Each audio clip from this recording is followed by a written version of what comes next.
When the air raid ceased, the air was filled with the scent of gunpowder and blood, and the burning branches crackled in the flames. Broken bodies mixed with scorched earth spread all around, promising that the vegetation here would certainly flourish the coming year. Inside a bomb shelter, Theodore held his gun, feeling the vibrations above him disappear, and his face slightly regained some color. "The bombing is over, squad leader, we survived." Theodore kept shouting, as everyone's eardrums were slightly deafened. Speaking quietly would hardly be heard. Lurking in the bomb shelter was a squad of infantry from Yutai country. Besides the squad leader and deputy squad leader, the others were conscripted militia and strong men temporarily caught. On their first battlefield encounter, they faced such a scale of bombing. Not to mention regular soldiers, even the squad leader, a veteran with 7 years of service, turned pale. The bombing stopped, and he remained dazed for a while before his consciousness seemed to return to his physical body. "The bombing is over.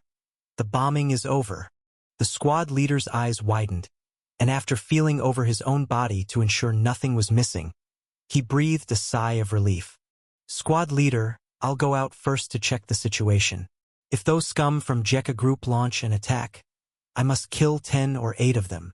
Theodore spoke passionately, as he was the staunchest believer of the Yutai sect.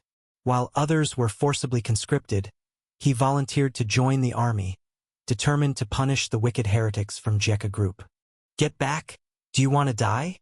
The squad leader pulled Theodore back, speaking annoyedly. "Rather than living quietly, I'd rather die heroically. Offering my life for God is my honor," Theodore argued, and in this modern society, fanatics like him were rare, making other new recruits look at him with peculiar eyes. "I'll go out first to check. You all stay put in the bomb shelter." This Yutai squad leader was very responsible, crouching as he himself crawled out of the bomb shelter first amidst the nervous gazes of the other new recruits. What came into view was a trench defense area originally located in a small woods, now leveled with large craters all around, turning the earth into a honeycomb-like surface. The squad leader looked around. The trenches were interconnected here, with many separate bomb shelters dispersing the main units all around. This defensive area was a necessary path to the west district of Yelu City, having already reached the front line, but was subjected to a round of bombing. What the squad leader saw were many destroyed bomb shelters and collapsed trenches, soldiers severely wounded and killed. When he attempted to contact his superiors via radio, there was no response at all. Because the command system and communication stations here had been hit by airstrikes of Jekka Group, with some fighters dropping drilling bombs, wiping out the command systems deep underground, causing the Yutai military's command to become extremely chaotic now. Just as the squad leader was troubled, the ground started slightly vibrating. On the horizon in the distance, one steel giant after another crashed through the lingering smoke, with long, slender metal legs stepping onto the battlefield. Cold fuselages and black cannon muzzles gleamed with death's hue. Those were Spider main battle mecha, nearly 200 main battle mechas spaced 200 to 300 meters apart, creating a wide attack front. Such rows of steel giants traversing the battlefield, with engine roars thundering like a storm, metallic long legs pressed down on the soil, forming a steel flood advancing in strides, iron hoofs shaking, as if awakening the earth with an invisible roar, resembling a natural disaster. The squad leader's breath caught. A wave of uncontrollable trembling swept through his body and mind. Enemy's 1st Mechanized Battle Brigade launched an attack. Everyone, quickly enter the defensive positions. The next moment, the squad leader shouted out loud. Soldiers in the bomb shelter climbed out one after another, and upon seeing Jekka Group's main battle mecha forces, every single one of these new recruits revealed fear in their eyes. A Spider main battle mecha resembled a 4-story building, covered in heavy armor, weighing over 100 tons, speeding forward at 85 kilometers per hour like a steel beast. And what was before them wasn't just one steel beast, but a force of nearly 200 mechas charging towards them at high speed. Any normal human would instinctively feel fear, similar to ancient infantry facing the charge of heavy cavalry. Spider main battle mecha's charge was even more exaggerated. Seeing the Spider main battle mecha, Theodore's hot blood seemed chilled with cold water, his limbs even beginning to disobey. Originally he thought death was just like that. As long as he could kill heretics, he'd offer all he has. But witnessing real warfare, he realized it wasn't like that at all. Though his ideology was fanatic, his body's instinctive fear made him realize that his inner conviction wasn't nearly so firm and fearless. Under Theodore's gaze, sunlight streaming through battlefield smoke fell speckled upon the Spider main battle mecha's outer shell, reflecting a cold metallic sheen, with its 203 cannon rotating, a murderous aura permeating the battlefield. Boom! A loud bang.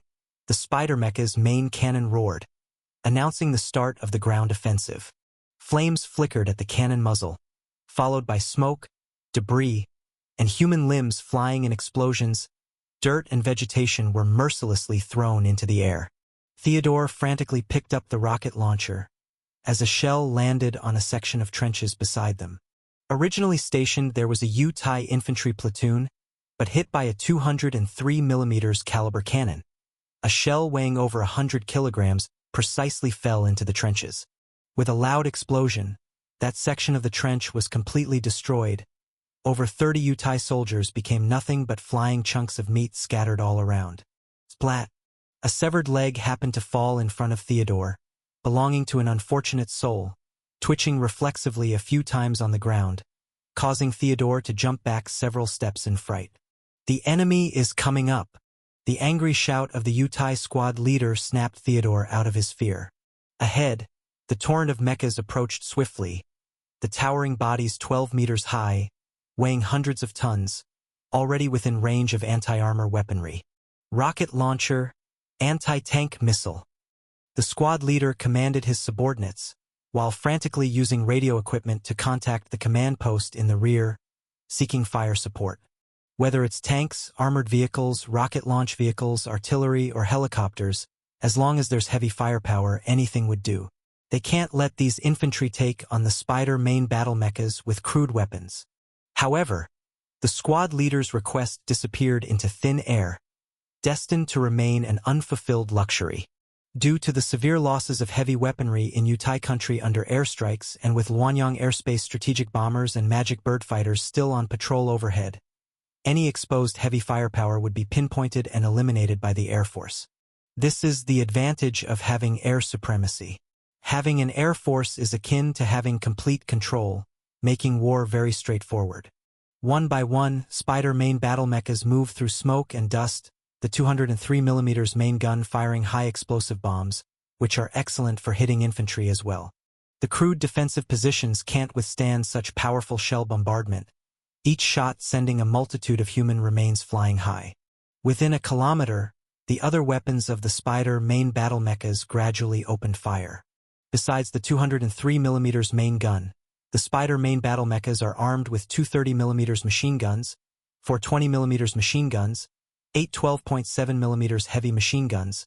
Coupled with their superb defensive capabilities, biomass tumors combined with steel armor plates offer effective protection against enemy fire, functioning like a moving firepower fortress. These steel monsters tread onto the battlefield, representing almost a one-sided massacre against infantry. The machine guns sever human bodies into halves, and the bullets from the machine guns create gaping holes in human flesh. The main gun roars, the rain of bullets sweeps the field, and the Spider main battle mechas mercilessly suppress everything with their firepower. Many soldiers hiding in trenches barely lift their heads before being blasted apart by machine gun fire, their upper bodies hurtling several meters away. The sound of engines roaring and the explosions of artillery intertwine, defensive lines being torn apart one by one. The Spider main battle mechas advancing like a hot knife through butter, destroying everything in their path. Theodore's body trembled because their squad leader had just been hit by a 30 mm machine gun round. The machine gun blast, with thousands of joules of energy, shattered his upper body, splattering blood and pieces of flesh all over Theodore's face. At this moment, a Spider main battle mecha had approached within 500 meters, and the sound of its machine guns and roaring main gun was clearly audible. Theodore's face was full of tension as he clenched tightly onto a rocket launcher, his palms sweaty. "A bit closer," he murmured. Theodore exchanged glances with a few surviving soldiers nearby, knowing that running out of the trenches now would only result in a quicker death. Time seemed to freeze as Theodore cautiously watched the approaching steel behemoth, each breath tense with anxiety. Getting closer, Theodore raised the rocket launcher. But just then, he seemed to notice several small black figures jumping down from the Spider main battle mecha. They were genetic warriors accompanying the Spider main battle mechas, compensating for the mecha's lack of agility and sightlines. Theodore's breath caught because he locked eyes with a genetic warrior. The opponent's gaze was full of cold killing intent, holding 2 Gatling machine guns, the barrels spinning. Theodore sensed the danger and swiftly ducked his head back.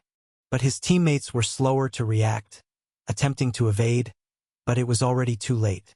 Bullets swept by like a whip, and in an instant, Theodore's few teammates were transformed into masses of bullet holes, collapsing dead at Theodore's feet.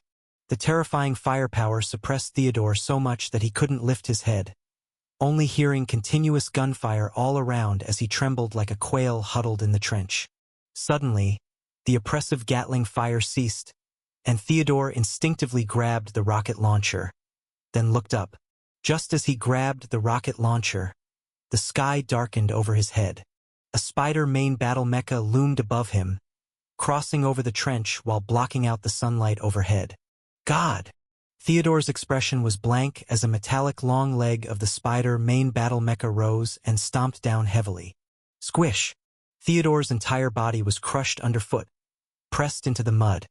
His innards and bones shattered along with the distortedly crushed rocket launcher. Until his death, Theodore hadn't fired a single shot.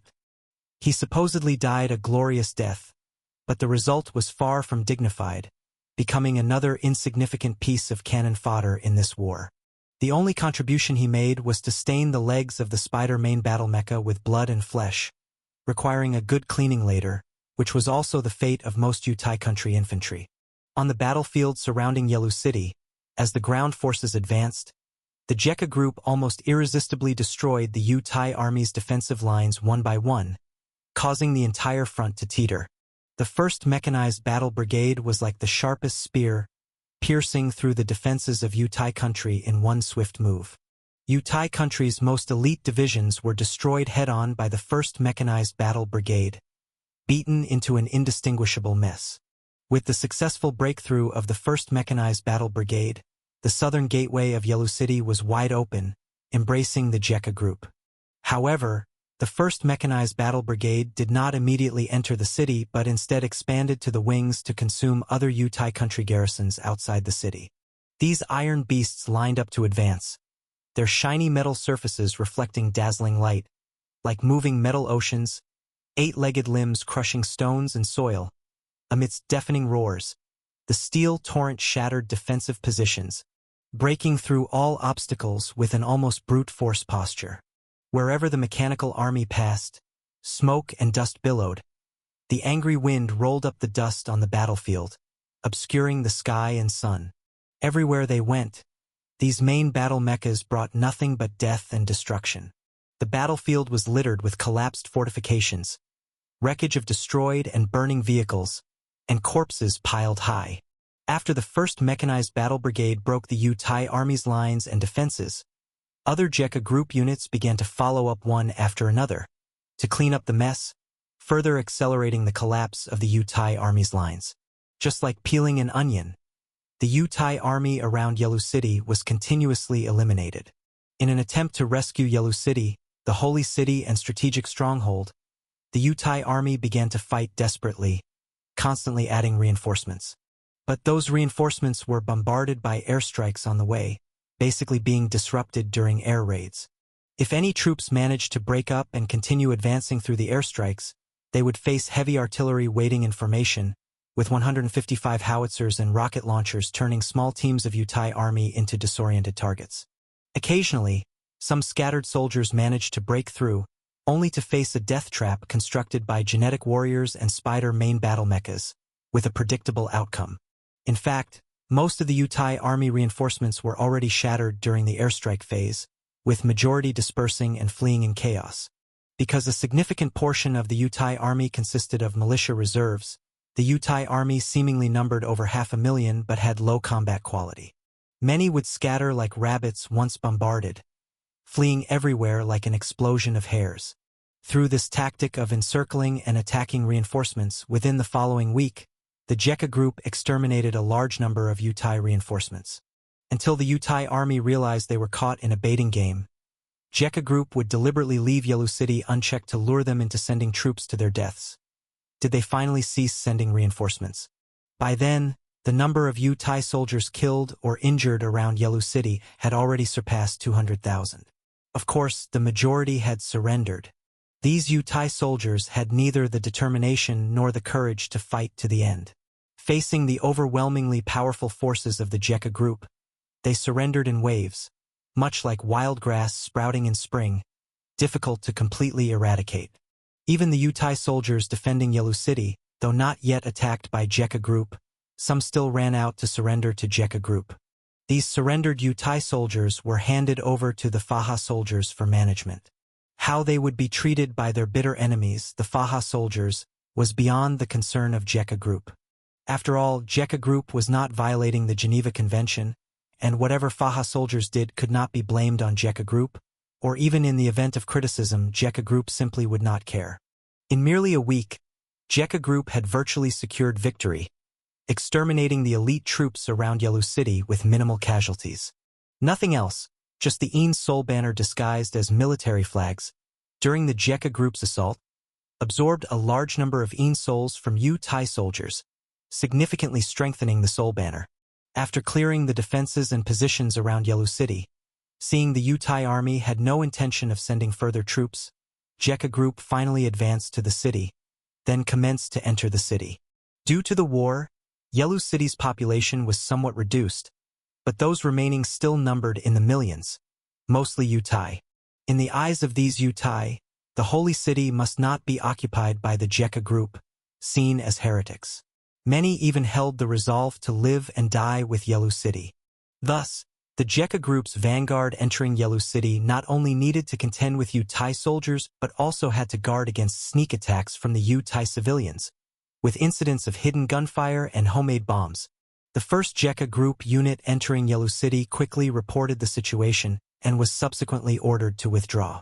Although Jekka group could manage the situation, their genetic warriors were overwhelmingly powerful in urban combat. They had simpler and more effective means. Outside Yelu City, the commander of the 1st Mechanized Battle Brigade, Hao Guang, spoke with a hard expression, ordering, "All mechas prepare, target Yelu City's southern district, southeastern district, and western district, conduct carpet bombing." Behind Hao Guang, more than 100 Spider main battle mechas lined up, their 203mm caliber main guns angled towards the Sky Dome, aimed at Yelu City. 1st Mecha Battalion ready. 2nd Mecha Battalion ready. 3rd Mecha Battalion ready. 7th Artillery Battalion ready. The first to open fire were the 12 Fly rocket mechas, their 8 metal limbs penetrating the ground, anchoring the chassis. The Fly rocket mechas are the firepower units of the Mechanical Combat Brigade, each equipped with 48-tube multi-barrel rocket launch pods. Accompanied by the drone and howl of vibrations, 220mm rockets were launched amidst dazzling light, and all 576 rockets were fired in a short span. Such a 220mm rocket can cause devastating damage to unshielded targets the size of a football field. Now, with the massive launch, it was as if red meteors fell from the sky. As the warheads exploded, shockwaves swept in all directions, destroying every human and structure around.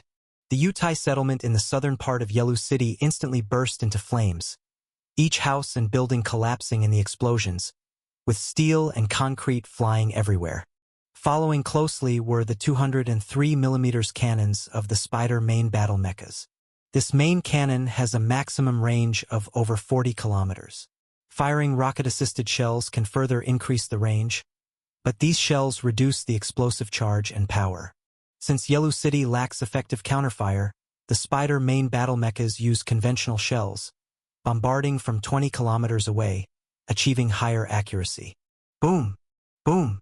Boom! Boom! Boom! Boom! Boom! Boom! Hundreds of kilogram thermobaric high-explosive warheads landed and exploded, flipping cars and shattering bodies, and leaving huge craters. When hit by these shells, the shockwave can throw body tissues hundreds of meters away, making the clearing capability exceedingly effective. With the 1st Mechanized Battle Brigade raining fire on Yelu City, the Yutai enclaves were seen covered and surrounded by flames and smoke from a distance. As time passed, more and more firepower joined in the bombing sequence. Self-propelled howitzers and rocket artillery from the Army, and heavy air bombs from the Air Force, tons of ammunition were thrown into the city, as if determined to drown this ancient city in shells. Amidst the continuous bombardment, the city's skyline was obscured by thick smoke, as if a giant beast had opened its deep maw. Buildings turned into ruins under the shellfire, debris swirling in the air, streets filled with burning vehicles and the panicked fleeing crowd. Crying and calls for help rose one after another, each Yutai face marked with fear and despair, desperately seeking air raid shelters or places of refuge. The Jekka Group's bombardment of Yelu City lasted for 3 days and nights, without a minute's pause, with various units taking turns to output firepower. When the shelling ended, the ground troops of the Jekka Group re-entered the field. Hao Guyu, piloting the A-180 Spider main battle mecha, led a mechanical battalion into Yelu City, accompanied by a squad of genetic warriors and super soldiers who had swallowed strengthening pills. Whoa! They really bombed this hard. Seeing the state of Yelu City, Hao Guyu couldn't help but click his tongue. It was much harder hit than Bitway City. The once bustling streets of Yelu City now lay in ruins. Shop windows shattered, goods scattered everywhere. The park's fountain had dried up, benches lay broken. The laughter and play of bygone days were no more. The street-side trees were either toppled or set ablaze, the flames licking and consuming the green leaves. The city had long lost its past hustle and bustle, eerily quiet. Enemy spotted at 3 o'clock. Soon a scout reported discovering a hidden enemy in a 3rd-level small building, reporting the situation via radio to Hao Guyu, the battalion commander. Seeing this, Hao Guyu moved the main cannon of the A-180 Spider mecha under him, aiming at the small building. Boom! The cannon blast spread out, and the shell instantly drilled into the building.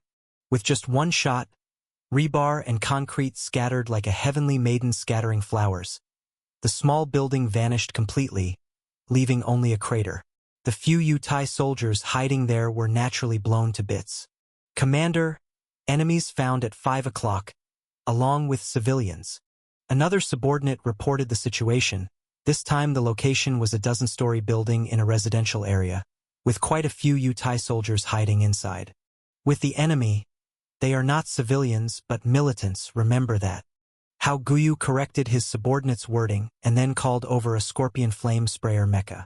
The rear of the Flame Sprayer mecha arched high, its tail end spewing a torrent of fire reaching over 500 meters, flushing into the building and igniting everything inside, including appliances, furniture, and bodies. This was far more terrifying than ordinary infantry flamethrowers. The building, like a skewer of lamb over a flame, quickly engulfed in fire.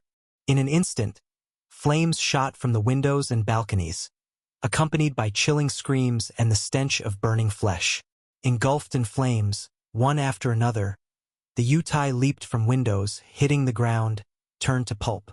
They would rather fall to their deaths than be burned alive.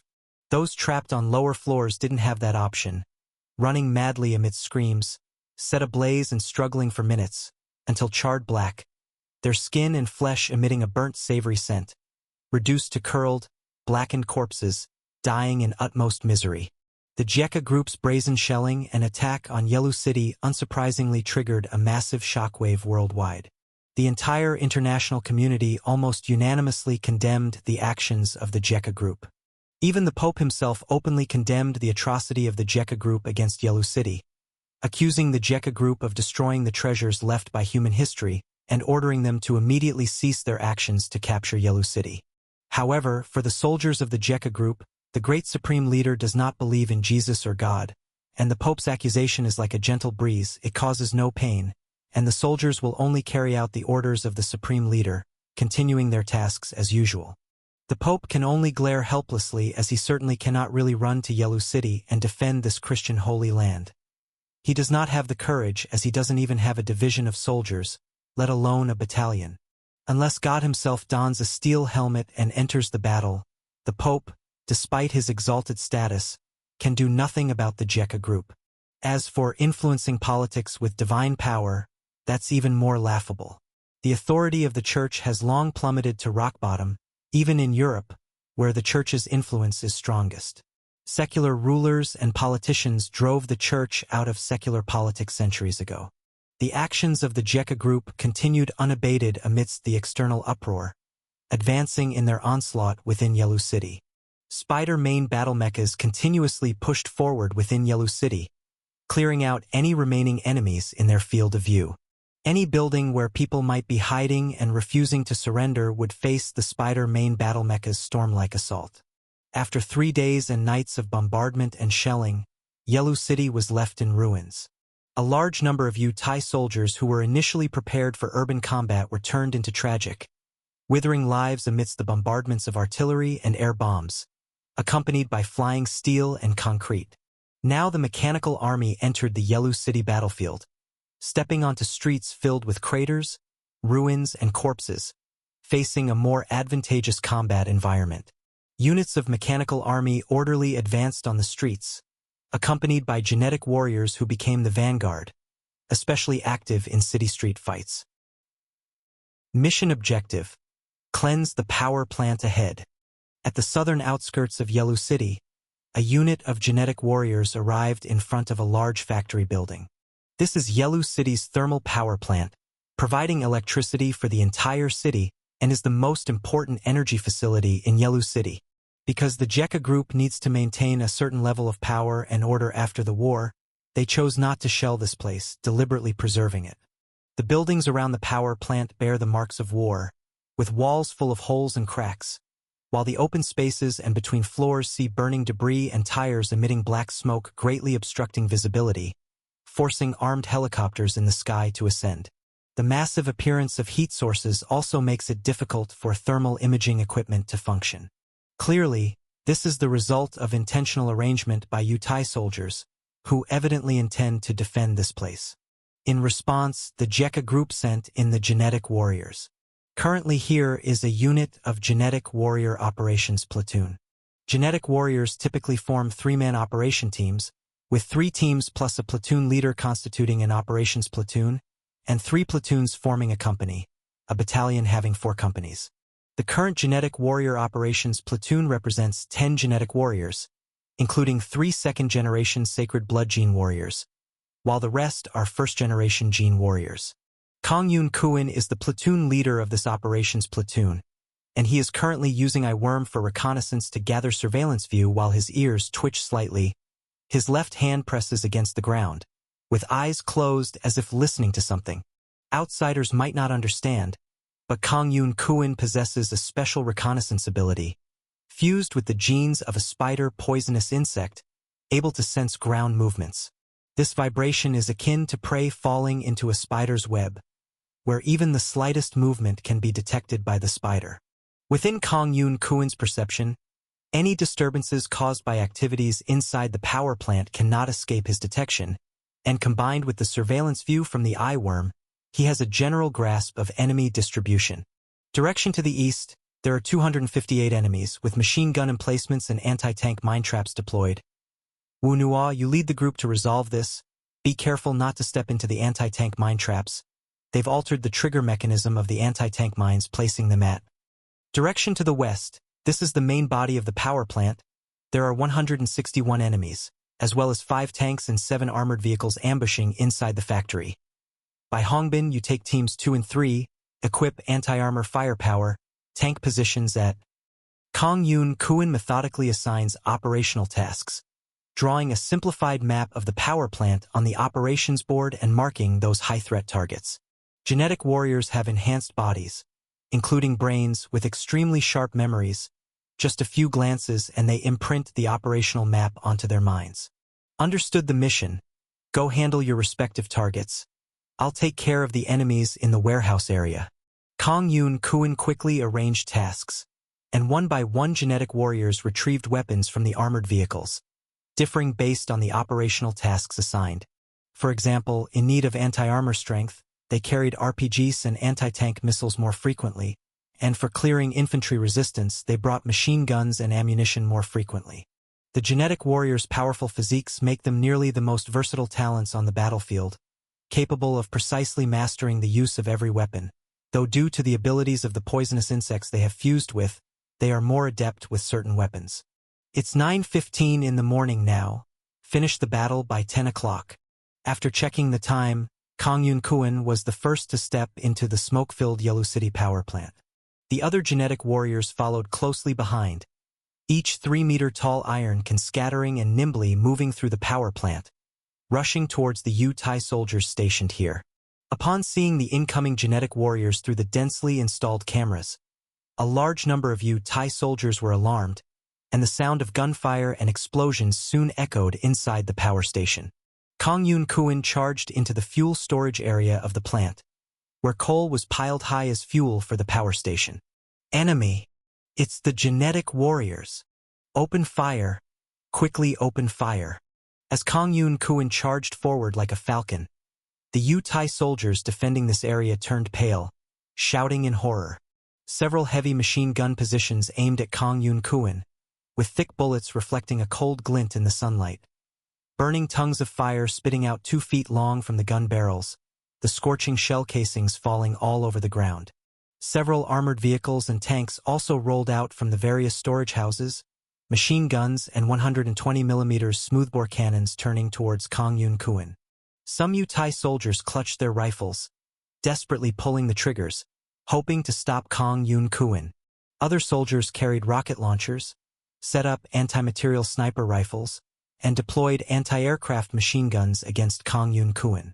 If it had been ordinary soldiers faced with this firepower, they would have been riddled like sieves long ago. But standing here was not just any soldier, it was a genetic warrior, and a second-generation sacred blood gene warrior at that.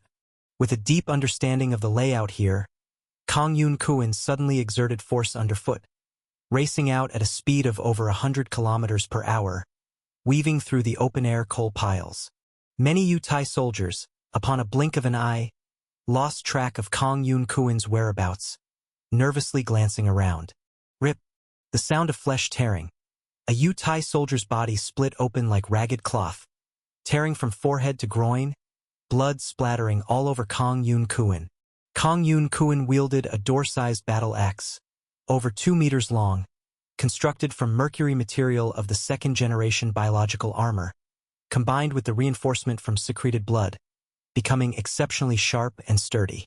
With just one swing, any Yu-Tai soldier appearing in Kang Yun-kun's path was instantly bisected by the battle axe, with not the slightest chance of survival. Heavy machine guns, rocket launchers. A Yu-Tai officer, holding a walkie-talkie, shouted to command the soldiers to bring in heavy firepower.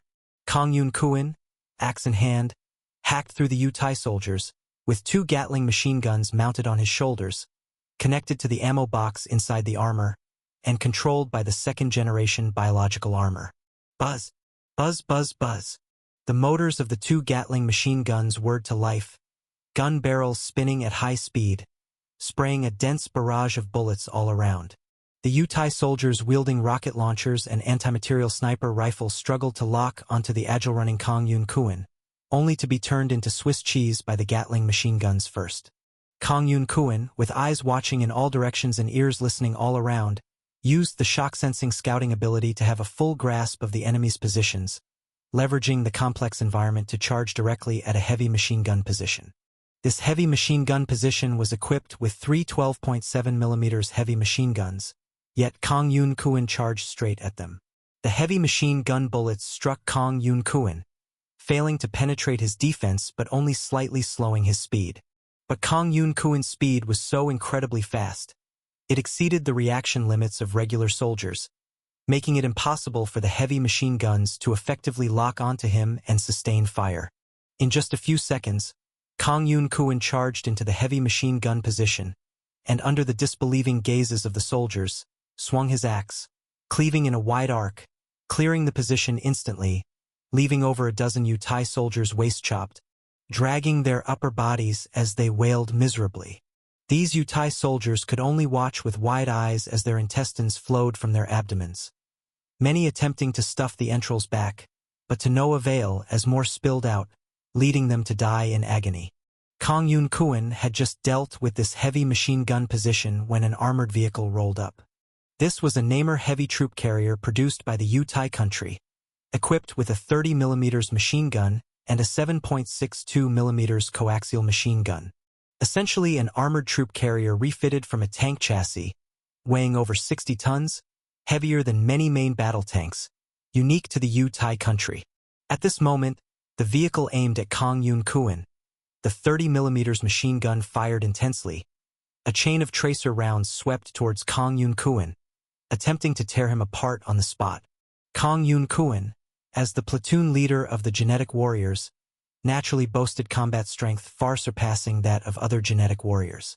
With a bloodthirsty grin, this kind of hot-blooded battle made Kang Yun Kuan forego a simpler approach, instead using the battle axe as a shield, enduring the 30mm machine gun's barrage, his steps unfaltering as he charged towards the Namur heavy armored troop carrier.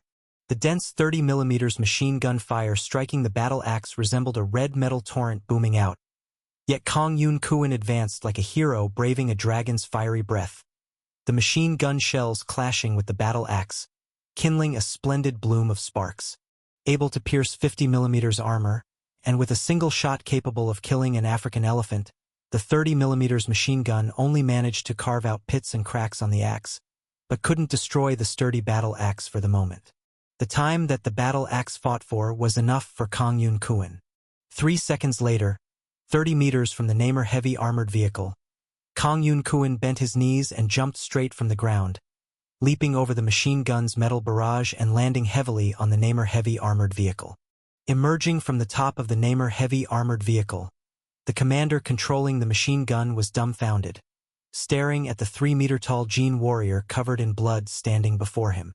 His body was overwhelmed with a bone-chilling fear, trembling uncontrollably. The steel monster before him had surpassed human understanding. No amount of video could compare to the shock of witnessing it firsthand. If there were another life, he would wish never to see a Jin warrior. Without any unnecessary movements, as the commander's life flashed before his eyes, Kang Yun Kuan had already swung the battle axe. Swish! With one chop, the commander's head flew high, and the headless body fell back into the armored vehicle. Kang Yun Kuan casually pulled out a high-explosive hand grenade, pulled the pin, and let it roll inside the armored vehicle. Before leaving, he thoughtfully kicked the hatch shut. Then, Kang Yun Kuan leaped off the Namur heavy armored vehicle, continuing his slaughter without looking back. Behind him, desperate screams came from inside the Namur heavy armored vehicle as the crew saw the high-explosive grenade and tried to escape from the iron coffin. But it was too late. Boom! A loud explosion occurred, and the high-explosive grenade detonated, causing a secondary explosion of the ammunition and fuel inside the armored vehicle. The entire armored vehicle's top hatch was blown open, and the turret was launched more than 10 meters high. A pillar of hot flame shot out, like a fiery fountain, illuminating Kang Yun Kuan's figure in a blazing red. Many Thai soldiers stared wide-eyed as this man, who effortlessly dealt with an armored vehicle and resisted a 30mm machine gun, approached them as if death itself was gazing upon them, delivering a severe psychological blow and defeat. We can't fight. This isn't human. We can't possibly win.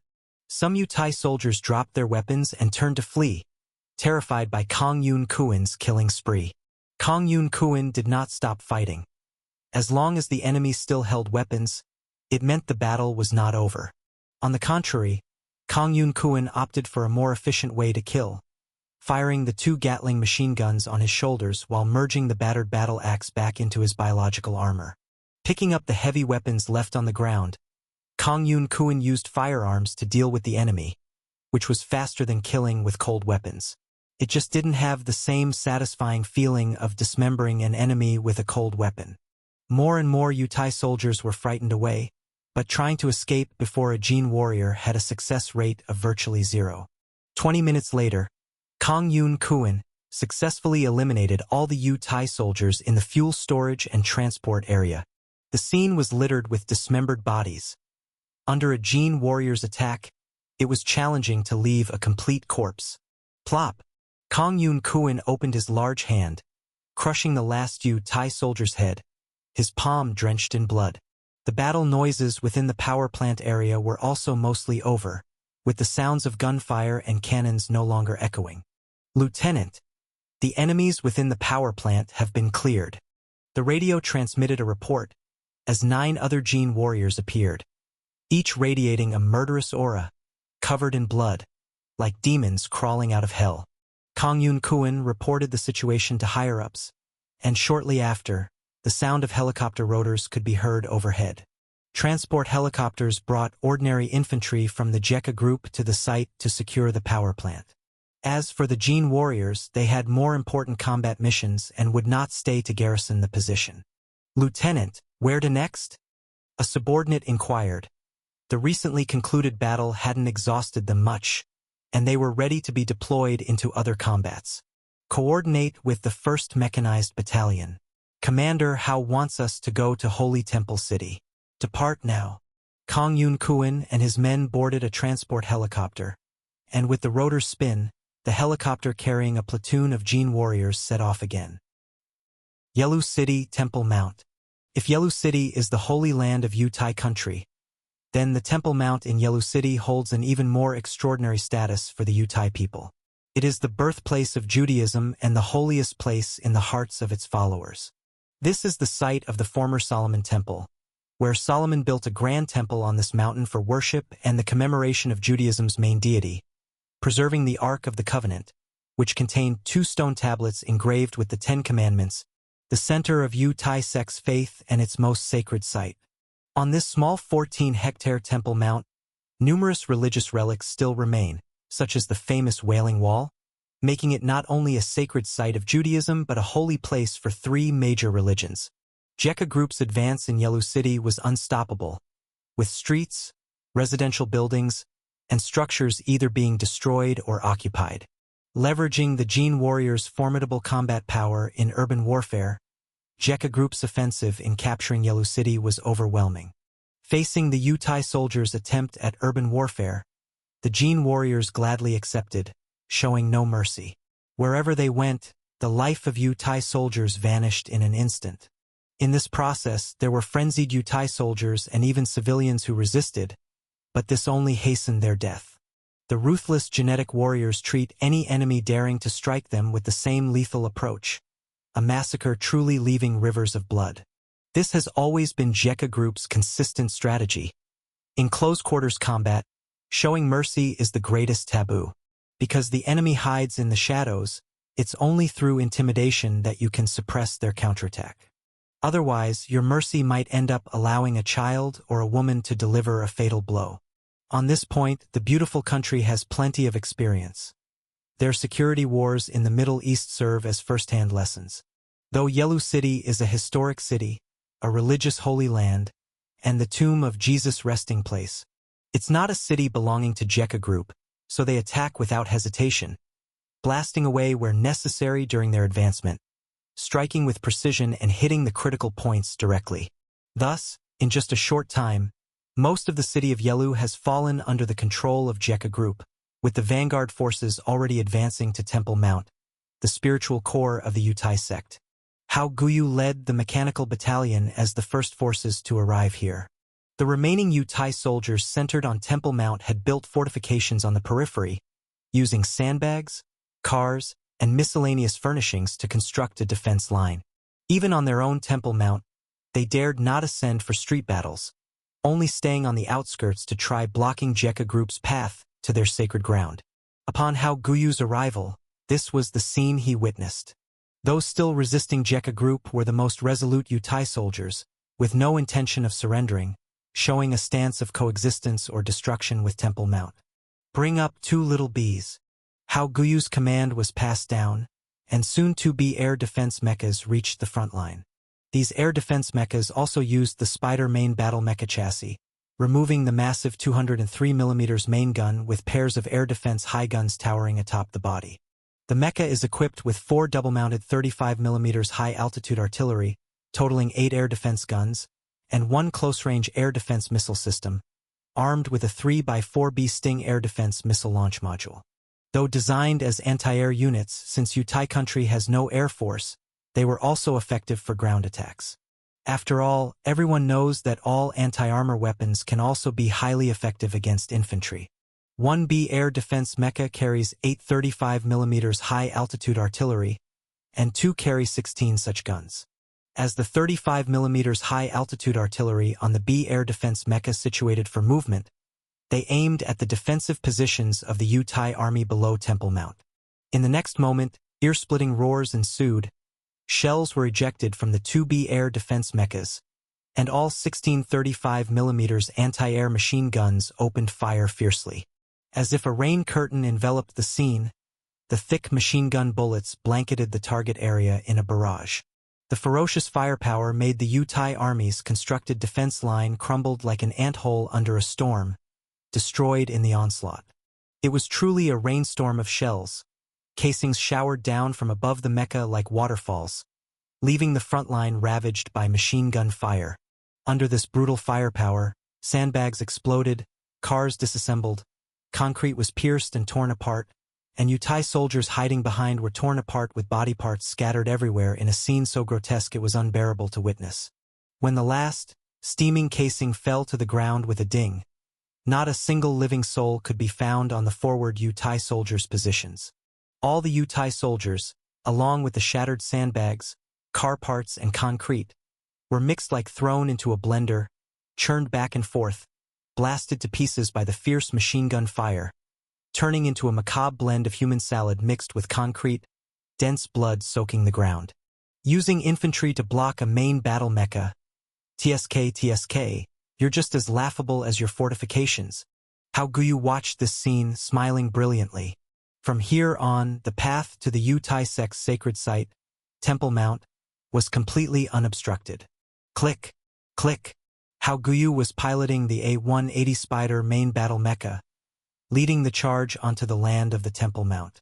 How Guyu climbed out of the cockpit of the Spider main battle Mecca, surveying the earth-toned Temple Mount. This place is sacred to 2.3 billion Christians, 1.9 billion Green Sect followers, and 20 million Yutai believers, with each sect considering the Temple Mount as their own, marking it as the most sacred site within the 3 religions' sacred land.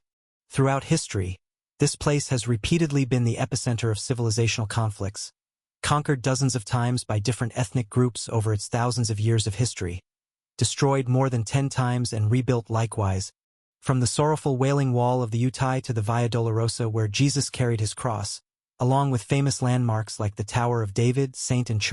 James Church, and the ancient Yutai Synagogue all recognize symbols here. This is what's called the Wailing Wall, and it looks just like a mud brick wall. How Guyu jumped down from the Mecca, arriving in front of the Wailing Wall on the Temple Mount. This Wailing Wall is about 50 meters long and 18 meters tall, built with large stone blocks. It's a remnant part of the original Second Temple, the western wall of the Second Temple's courtyard, serving as a pilgrimage site for Yutai believers. It is said that when the Romans occupied this city, the Yutai would come to the western wall to cry and mourn every Sabbath, expressing their sorrow for their homeland, thus the name Wailing Wall. Every day thousands of tourists come here for its fame, and over centuries, Yutai scattered across the world would come to the holy city of Jerusalem and pray softly in front of this Wailing Wall, lamenting the hardships of exile, like children returning home.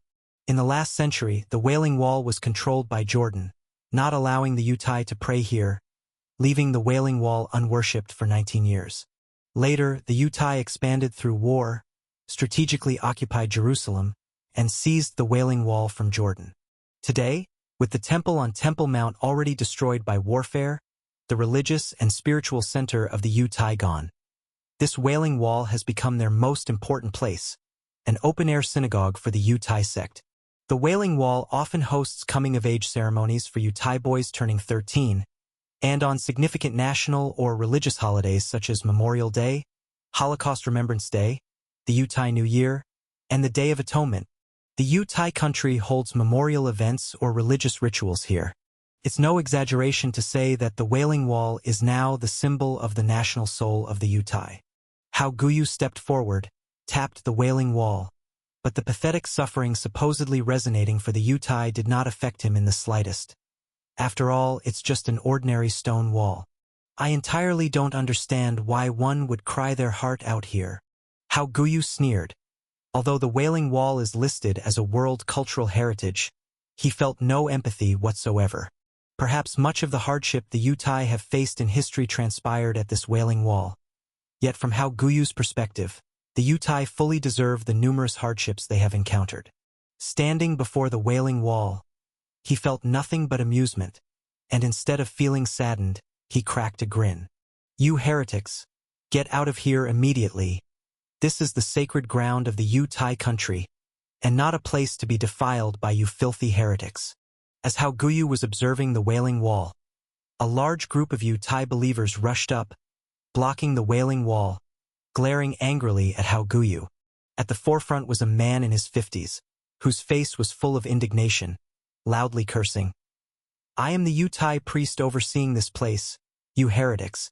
This is the spiritual belief of billions of people around the world. Do you intend to bring warfare to this sacred land of the three religions? How Guyu found it a bit ridiculous. Did he look like someone who was easy to deal with? The army had already arrived here, yet they still thought mere words could scare him off. If you heretics don't retreat swiftly, believe you me, our gods shall bring divine retribution upon you, so you'd live in agony for eternity. This is the promised land granted to us by God. You heretics must leave immediately. Jerusalem is our holy city, the Wailing Wall our belief. You wicked heretics, you ought to all perish, for your breath is a waste of air. These fanatic Yutai believers looked grim, emotionally charged, reviling How Guyu. Feeling that their spiritual faith was being defiled was a more significant loss than even the lives of their parents. How Guyu laughed, his smile exuding a sense of disdain, taunting.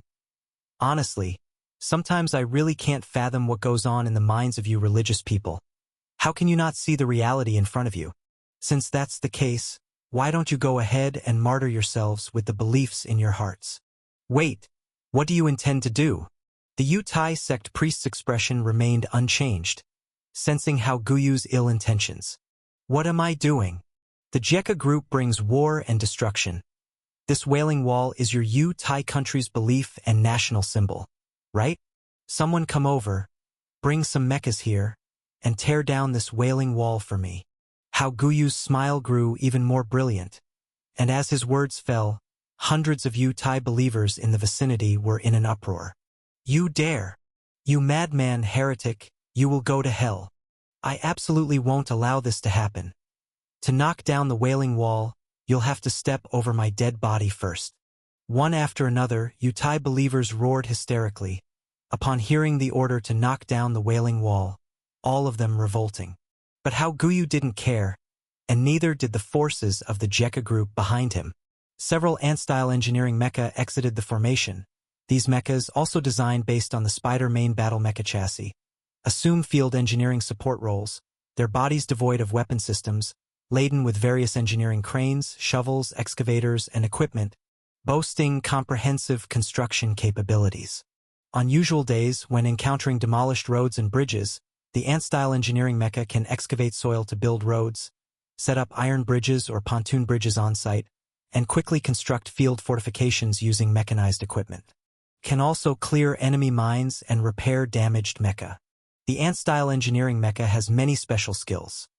Repairing roads, bridging, digging fortifications, repairing mecha, mine blasting, and so on, truly a versatile machine. Now they are used to demolish the Wailing Wall, which indeed matches their expertise. These Yutai believers blocked in front of the Wailing Wall, many looking as if they were ready to face death, refusing to give an inch as the Ant-style engineering mecha slowly approached, intending to force demolition. They seemed to believe that by doing so, they could compel the Jekka group to stop the demolition work. But several Ant-style engineering mechas didn't yield, already extending their massive digging buckets, inching forward step by step. Watching the looming, towering, over 10-meter high, massive Ant-style engineering mecha, Many Yutai believers swallowed nervously, some slowly retreated, while others, more fervent, stubbornly stood their ground, even picking up stones to throw at the ant-style engineering mecha. But this obviously couldn't damage it. Bang! Facing these blocking Yutai believers, the ant-style engineering mecha stepped down hard. With a massive weight close to 200 tons, one step crushed a Yutai believer in the way.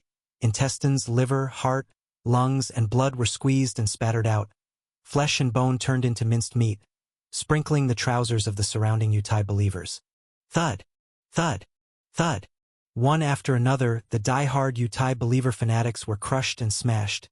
How could human flesh and blood withstand the advance of the steel beasts? They're killing, they're killing.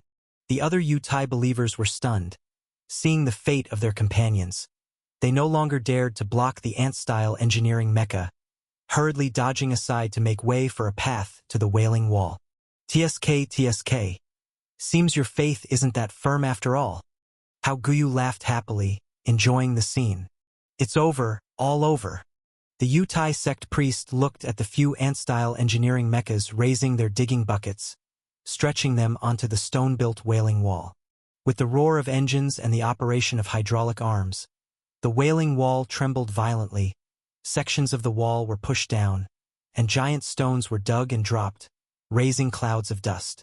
This 1,000-year-old second sacred site ruins, the sacred belief in the heart of Yutai, the national symbol Wailing Wall, was forcibly demolished by the ant-style engineering mecha, piece by piece being dragged down.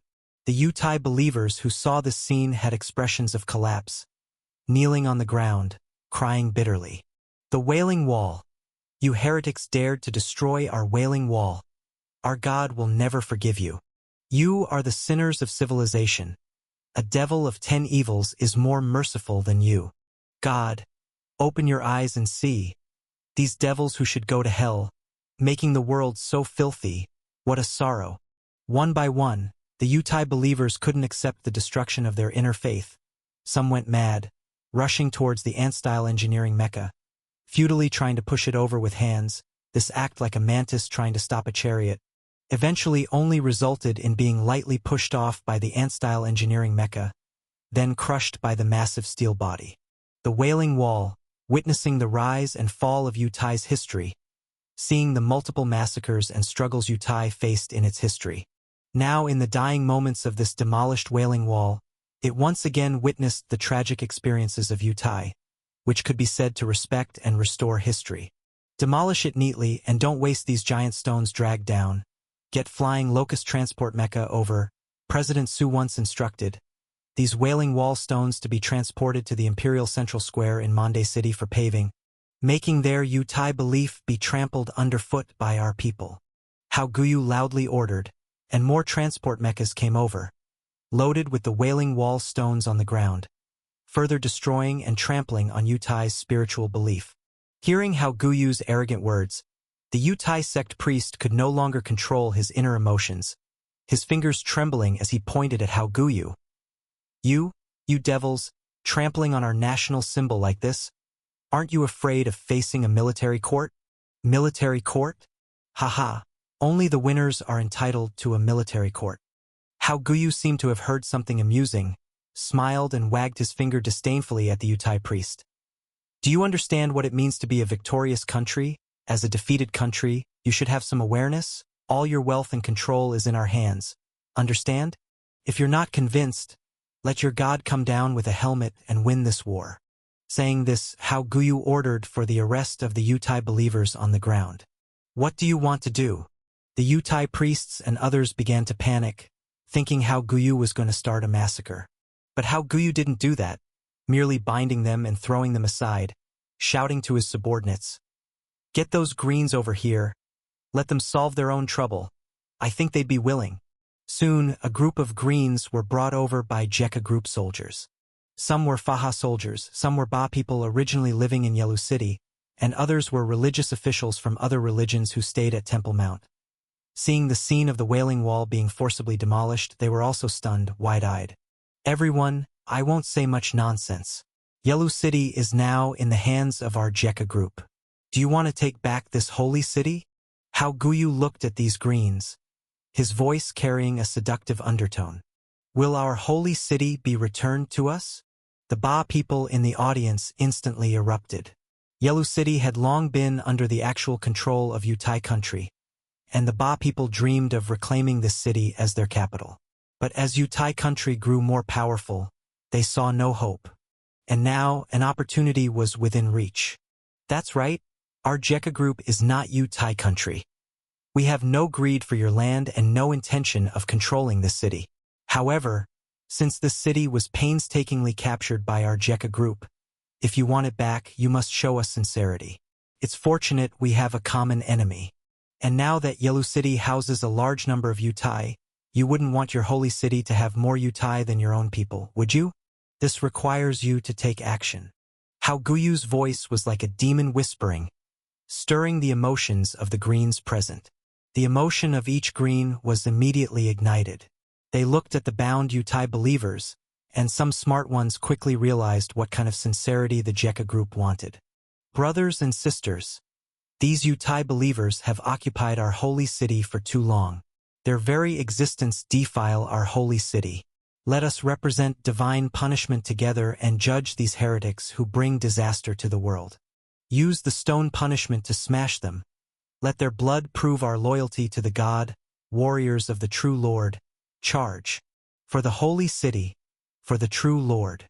A green priest picked up a stone from the ground and walked towards the Yutai believers. The stone punishment is a method of execution by bludgeoning to death, where the victim is buried in sand and pelted to death with rocks. Typically, males are buried up to the waist and females up to the chest, and the executioners repeatedly throw stones at the victim. If the executed woman is married with children, her children must be present to watch, and her father and family must declare her no longer their daughter and participate in throwing stones. The stones used for execution are specially selected to ensure a painful death, equivalent to being stoned to death alive, which is an extremely cruel punishment. Currently, conditions are limited, but the Greens aren't picky. With someone leading, the other Greens immediately joined in. One by one, they stepped forward, picked up the stones on the ground, and quickly walked towards those Yutai believers. Pop!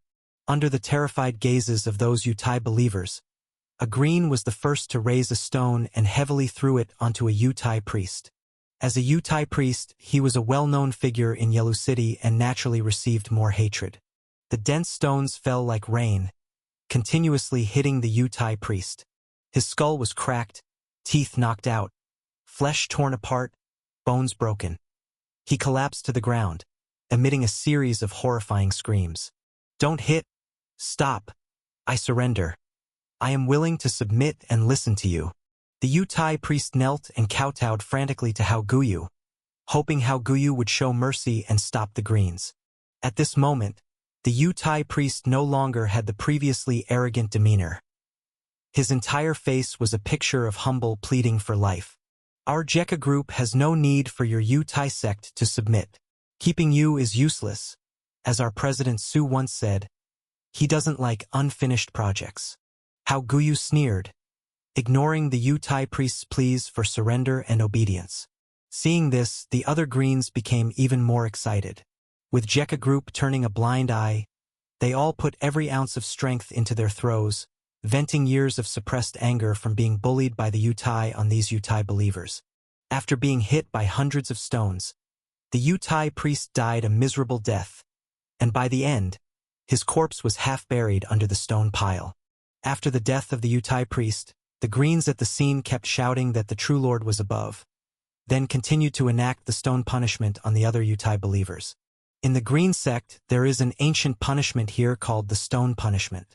Stones were continuously thrown amid the screams of the Yutai believers, making the scene especially bloody and terrifying. Hao Guyu took out a camera to record and document the event. Later, even if someone accused them, they could blame it on the Greens. After dealing with the Yutai believers, the Wailing Wall was completely toppled and destroyed. This was only the beginning. On Temple Mount, there were other religious buildings constructed by the Yutai sect, which naturally did not escape the Jekka group's destruction. And as Temple Mount fell under the iron heel of Jekka group, ravaged severely, It also meant that the last forces of Yutai resistance in Yelu City had been eliminated. But the battle did not end with the collapse of the Yutai army, because there were still many Yutai living in Yelu City who hid in their home basements and bomb shelters, fortunately escaping the disaster. It was unknown who incited them, but other ethnic groups in the city besides the Yutai sect began to mobilize on a large scale. During the bombing of Yelu City, the Jekka group only bombed the areas where the Yutai lived. Other ethnicities, having been suppressed by the Yutai over the years, resided on the outskirts of the city, while the central parts of the city were largely inhabited by Yutai. Therefore, they were not much affected by the conflict. At this time, under the call of certain leaders, the able-bodied men among these Greens gathered together, armed with machetes, steel pipes, and kitchen knives, and made their way into the Yutai residential area. Whenever they saw the Yutai, these Greens would kill without a word, hacking people into pieces until they were unrecognizable, their screams continuing until they fell silent. These Greens came from various different countries, mainly the Ba people, but they all had an unbreakable hatred towards the Yutai sect, some originating from differences in belief, others from the arrogance and tyranny of the Yutai over the years.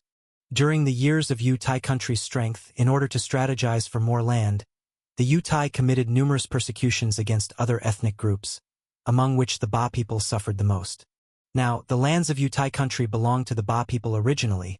The Yutai occupied others' lands, driving the Ba people out of their homes, and through repeated wars, continuously seized Ba people's territories, purposefully cutting off water, food, and electricity to Ba people's cities, treating them as less than human.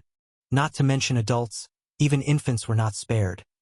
Yutai country had ravaged Ba country and the entire Middle East for decades. The accumulated hatred was as high as mountains, as deep as seas, a true sea of blood and deep hatred. Therefore, just a tiny spark could cause large-scale conflict. However, in the eyes of the Ba people, they were merely taking glorious revenge, seeking justice by driving away the demon's minions, the Yutai. The Yutai residential area was experiencing one extermination bloodbath after another. This was a religious vendetta. The religious hatred incited had already reached a point where outsiders no longer needed to consciously guide it. With momentum building, seeing the Yutai declining now, other ethnic groups immediately took up machetes and bricks to join the battlefield, settling old scores and grievances. Blood flows like rivers, and the wails echoed over the entire Yelu City. The army of the Yutai in Yelu City had been entirely dealt with by the Jekka group, leaving only the Yutai civilians. These Yutai civilians held extremely hostile attitudes towards the Jekka group, did not cooperate with the Jekka group's work, and frequently engaged in various retaliatory activities. Now, religious vendetta ignited like a wildfire. The Yutai in Yelu City no longer had the energy to trouble the Jekka group, as their own population was being slaughtered by other ethnic groups, rapidly decreasing. Naturally, the Yutai also resisted, likewise gathering the able-bodied, armed with cold weapons to fight back. But at this time, in the territory of those Ba and Green ethnic groups, trees inexplicably sprouted rifles, and the ground could unearth wild boxes of bullets. With these wild hot weapons, in the confrontation with cold weapons, the Ba people achieved perfect victory, crushing the Yutai resistance army. The Ba people, who had killed out of blood vengeance, spared not a single Yutai they encountered, killing them one by one, shooting them one by one when they saw a group.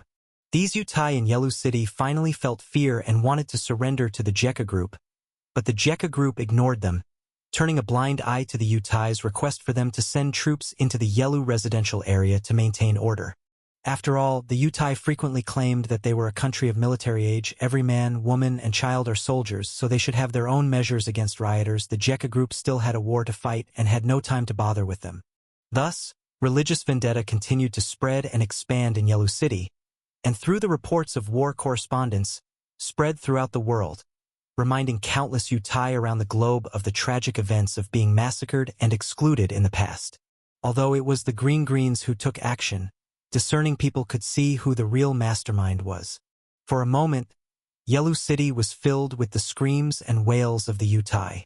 When the time came to a week later, almost no Yutai remained in Yelu City. The rest had turned into cold corpses. On this day, the Jekka group finally intervened, cooperating with personnel sent by the United Nations Security Council to mediate the religious conflicts. The timing of their involvement could not have been better. On this day, it happened to rain lightly in the sky over Yelu City, like the tears shed by the Yutai. But the Jekka group was already too late to grieve for the Yutai who tragically died in Yelu City, because after a brief respite, the tanks of the Jekka group started moving again, continuing to besiege and capture various places in Yutai country. For their great supreme leader, they fought on all fronts. After the Jekka group occupied Yelu City and carried out a thorough purge, the main forces continued their advance north and south, launching new offensives on the northern and southern territories of Yutai country. With the fall of Yelu City and Teiwei City, the territory of Yutai country was split down the middle by the Jekka group, divided into two parts, leaving its strategic situation in a dire and awkward position. Moreover, due to the losses suffered in Yelu City, Yutai country's most elite force of 200,000 troops was lost there. Although Yutai country still had hundreds of thousands of troops, the quality of these soldiers was poorer, many of them being hastily conscripted forced laborers. Now, the shortage of recruits for Yutai country was reaching exaggerated proportions. Anyone wandering the streets, ranging from teenagers as young as 15 to elderly men up to 50, and even disabled people like the deaf and mute, if seen by recruitment officials, ran a high risk of being forcibly conscripted, becoming a glorious piece of cannon fodder. This reveals the extent of the troop shortage in Yutai country. But in the face of the Jekka group's fierce power, aside from trying their best to increase their forces, Yutai country had no other options. A drowning man will cling to any straw that increases his chances of survival. Even knowing that ordinary soldiers facing the Mecha army of the Jekka group were almost like sending them to their doom. When the Jekka group advanced, not to mention the Mecha army, even its other troops completely overpowered these Yutai country soldiers, beating them handily. The soldiers of the Jekka group had undergone at least several years of military training and were equipped with superior equipment. As the Jekka group was not short of money, they naturally received good treatment and morale was high. Coupled with the intelligence advantage of satellite reconnaissance, air superiority, armored superiority, and firepower delivery superiority, how could the hastily conscripted labor troops of Yutai country possibly match them? They were being defeated continuously. One Yutai country city after another was occupied, and news of the fall of Yutai country cities could be heard daily. It's worth noting that Yutai country's land area is just 25,000 square kilometers.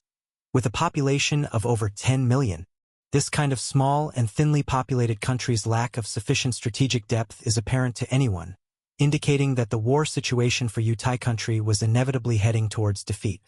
The reason Yutai country still existed and hadn't been immediately flattened by the Jekka group was entirely intentional on the Jekka group's part.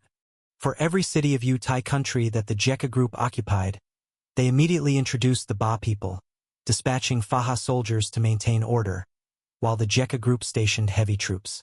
Through introducing Faha soldiers and the Ba people, the Jekka group handed over the recovered lands of Yutai country to them for management, as it was their land originally, only being occupied by Yutai country in the past.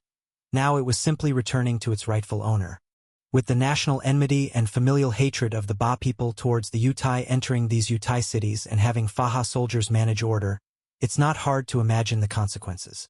One segregation camp after another rose in the outskirts of Yutai country cities. Religious vendettas, familial separations, the old burying the young, these incidents occurred repeatedly. The events experienced in Teiwei City and Yelu City were replicated in other Yutai country cities. Years of persecution by Yutai country against the Ba people were now encountering retaliation. The way the Yutai used to bully the Ba people, now with an opportunity the Ba people naturally retaliated in kind, an eye for an eye. This caused numerous bloody incidents in major cities involving the Yutai, forcing many Yutai into segregation camps for virus screening and isolation. The management of the segregation camps by Faha soldiers was also exceedingly simple and crude in their treatment of the Yutai. The Yutai in the segregation camps were subjected daily to education, high-intensity labor, frequently faced beating and scolding, and many inexplicably disappeared. To the outside world, the Faha soldiers claimed it was due to infection with the zombie virus that these patients unfortunately perished.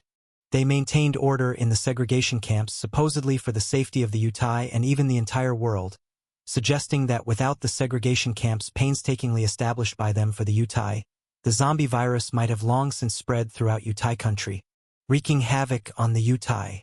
But in truth, every Yutai who mentioned the segregation camps turned pale, trembling all over, sweating profusely.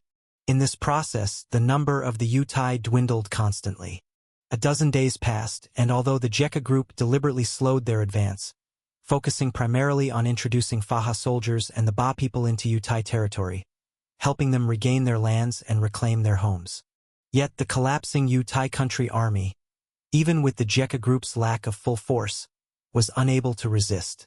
75% of Yutai territory had already fallen into the hands of the Jekka group, with most military forces either eliminated or surrendered, signaling a sign of doom for the nation. This event was witnessed by all countries globally, eliciting much reflection.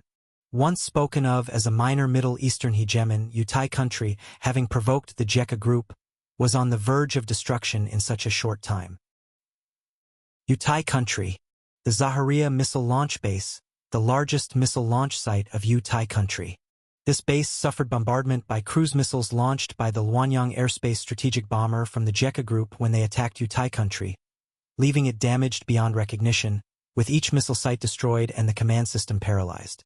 Later, the Yutai country continuously attempted repairs, even at the risk of being bombed by the Jekka group. However, the Yutai country persisted, as if there was something extremely important here worth retrieving at all costs. As for why they were so determined to reclaim the Zaharia missile launch site, located at the National Emergency Control Center in the southern Shili Mountain of the Yutai country, the high-level insiders of the Yutai country were very clear. The attempt to retake the Zaharia missile site failed again. Useless, you're all a bunch of useless idiots. And the beautiful country is an untrustworthy fool. They have betrayed all of us Yutai. Upon hearing that the counterattack to retake Zaharia failed again, the Yutai country president Ernesto flew into a rage, the roar of his voice reverberating throughout the entire command center. Mr. President, can we not think of something else now? And what about our Air Force? Someone spoke up from the side. It was the chairman of the Public Affairs Committee of the Beautiful Country and the Yutai country, Butler Isaga, the famous Wall Street financier who was also the mastermind behind the Jekka Group series of actions. After the Jekka Group declared war on the Yutai country, their high-level officials urgently relocated to the National Emergency Control Center within the mountain cave vault at Shili Mountain, and Isaga was among them. This was the strongest fortress of the Yutai country, connected through strategic optical cables and satellite communications laid across the country, capable of serving as a wartime command post, ensuring the government heads and military high-level personnel could remain in contact with external troops safely. Simultaneously, there was another crucial mission here, which was the Nuclear Weapon Command Institution of the Yutai country. The Yutai country possesses nuclear weapons, with a total of 37, one of which is located at the Zaharia missile launch site, where nuclear weapons are buried within underground nuclear missile silos. Additionally, the Yutai country has developed a certain level of air-based nuclear capability by modifying fighter jets. Our Air Force has long been completely destroyed. Not a single plane remains. Hearing Isaga's words, President Ernesto of the Yutai country was extraordinarily pained. Back then, the Yutai country was also a strong nation with hundreds of combat aircraft. But now, in less than a month, the country's entire military foundation was exhausted in this battle. Now the Yutai country was at the end of its rope, on the brink of national destruction, with its only hope of reversal being nuclear weapons. Currently, only the Zaharia missile launch site with its underground nuclear missile silos could still be utilized. The Yutai country possesses missiles with a range of 6,000 kilometers, which can be equipped with nuclear warheads, threatening the Jekka group with nuclear weaponry to halt their offensive and save the nation from destruction. However, now that Zaharia has been destroyed, bombing has caused malfunctions in the nuclear missile silos there, requiring them to be recaptured and repaired. More importantly, the Yutai country, do not have the authority to launch nuclear missiles. Yes, although the nuclear weapons belong to the Yutai country, the launch authority is not in their hands. It is with the beautiful country. Mr. President, A communication request from the beautiful country's Black Palace is coming through. Suddenly, a report came from the communication officer in the command room. Ernesto quickly walked over, sat in front of the computer, and connected the communication from the Black Palace of the beautiful country. Soon, the video call image of the beautiful country President Jasmine appeared on the computer. "My friend, you look weary." Inside the computer, the moment Jasmine spoke, Ernesto's anger surged. Who do you think caused all this? With the country on the verge of extinction, how could he not be weary? The originally black hair had turned half-white due to exhaustion and stress these days. "Mr. Jasmine, why hasn't your beautiful country stepped in? Why not dispatch the carrier combat group? We need your help now. Without our Thai country, your beautiful country's influence in the Middle East will significantly decline. Surely that's not what you want to see, is it?" Ernesto's face turned black, suppressing his anger forcefully. Their Thai country was like a wedge in the Middle East. With their threat, the beautiful country's influence in the Middle East could be better maintained, making the Thai country very important to the beautiful country. Upon hearing this, Jasmine sighed. "Ernesto, this is not something I can decide alone, without Congress approving the war application. There's nothing I can do." This was, of course, a prevarication, but it was also the truth, as those opposing war within the financial conglomerates in the beautiful country now formed a majority. "Fine, since your beautiful country doesn't want to step in, we'll handle it ourselves in Thai country. Give me the launch codes for the nuclear weapons, and we'll confront the JECA group on our own." Ernesto gritted his teeth. When the Thai country initially developed nuclear weapons, it was virtually an open secret to the world's major powers. However, the Thai country had significant backing, unlike other small countries. Were a small nation to try developing nuclear weapons, the beautiful country would have long suppressed it under various pretexts, even going to war. The nuclear weapons in the Thai country used some of the technology provided by the beautiful country, the obsolete atomic bomb technology rather than hydrogen bombs. But even though they developed nuclear weapons, the launch button for these weapons was always firmly controlled by the beautiful country. Without the beautiful country's permission, the Thai country couldn't independently complete the nuclear weapon launch and detonation procedure. This is just like South Korea and Japan. If they had nuclear weapons, the authority to control the launch would certainly be in the hands of the beautiful country. There's no doubt about it. The reason the beautiful country initially allowed Thai country to possess nuclear arms was also out of strategic necessity to deter the Middle East. When the other oil-producing countries in the Middle East knew their nasty neighbor had nuclear weapons, they would be more eager to align with the beautiful country and seek its protection. But the beautiful country always holds back a step. They would never let Thai country lose control, so the launch codes for the nuclear weapons have always been in the possession of the beautiful country, and the Thai country government does not have this authority. Hearing Ernesto's request, Jasmine shook his head helplessly and said, "Ernesto, I know what you're thinking. That is too crazy. The launch codes cannot be given to you." Upon hearing this, Ernesto could no longer restrain himself, slapped the table and shouted, "Jasmine, are you just going to sit back and watch us in Thai country perish? Without nuclear weapons, how do we get JECA group to retreat? You must give the launch codes to me. Once the nuclear weapons are successfully launched, JECA group will certainly retreat, and I'll take the blame for everything at that time. Now Thai country is on the brink of being destroyed." Ernesto couldn't care less about anything else. No matter how severe the consequences of launching nuclear weapons are, he doesn't mind anymore. This is the only chance for Thai country to survive. Once nuclear weapons are involved, the situation will become untenable, and no one will be able to bring it to a close.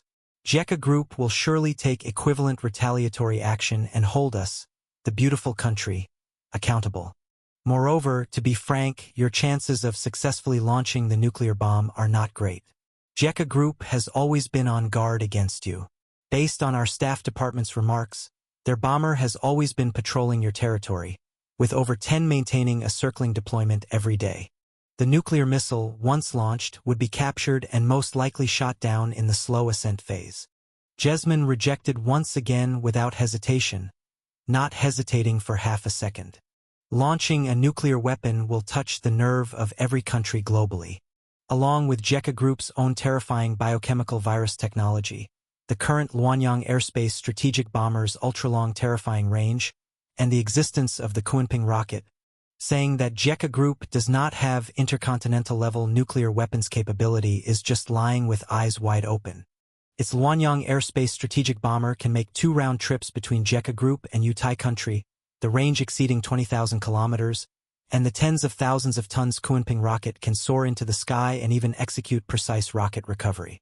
With Jekka Group's technical capabilities, it can completely modify the Kunping rocket into an intercontinental missile, with warheads carrying biochemical viruses, or use the Luanyang Airspace strategic bomber for long-range delivery, which may be even more terrifying than nuclear weapons. At least when a nuclear weapon is launched, it only destroys one city, but if such biochemical viruses have large-scale transmissibility, the consequences. Therefore, the beautiful country doesn't want to provoke Jekka Group's sensitive nerves. Once Yutai country launches a nuclear weapon, and Jekka Group retaliates in kind, it won't be just Yutai country that suffers, the beautiful country could very well be caught up in it too. By then, the intensity of the war would increase further, and a world war might even ensue. President Jesmin, the strength of us, the Yutai, can help the beautiful country. As long as you're willing to help us through this difficult time, we can promise to contribute half of the Yutai assets post-war. Isaac came over. He had been listening to the conversation the entire time. Now, their only salvation could rely on the beautiful country. Even though sacrificing half his fortune was painful, he could only make such a drastic decision to survive. As a leading figure in the Yutai commercial field, he knew Jesmin too, hoping to sway the other with money. Upon hearing this, a hint of a playful smirk flashed in Jesmin's eyes as he waved his hand again, saying, "Don't say anything more. This level of war is not something that can be decided by money, and other conglomerates and interest groups would not agree as well. As the president, I'm also helpless, sorry." Just as Jesmin finished speaking, a few chuckles suddenly emerged beside him, faintly laced with ridicule. That voice?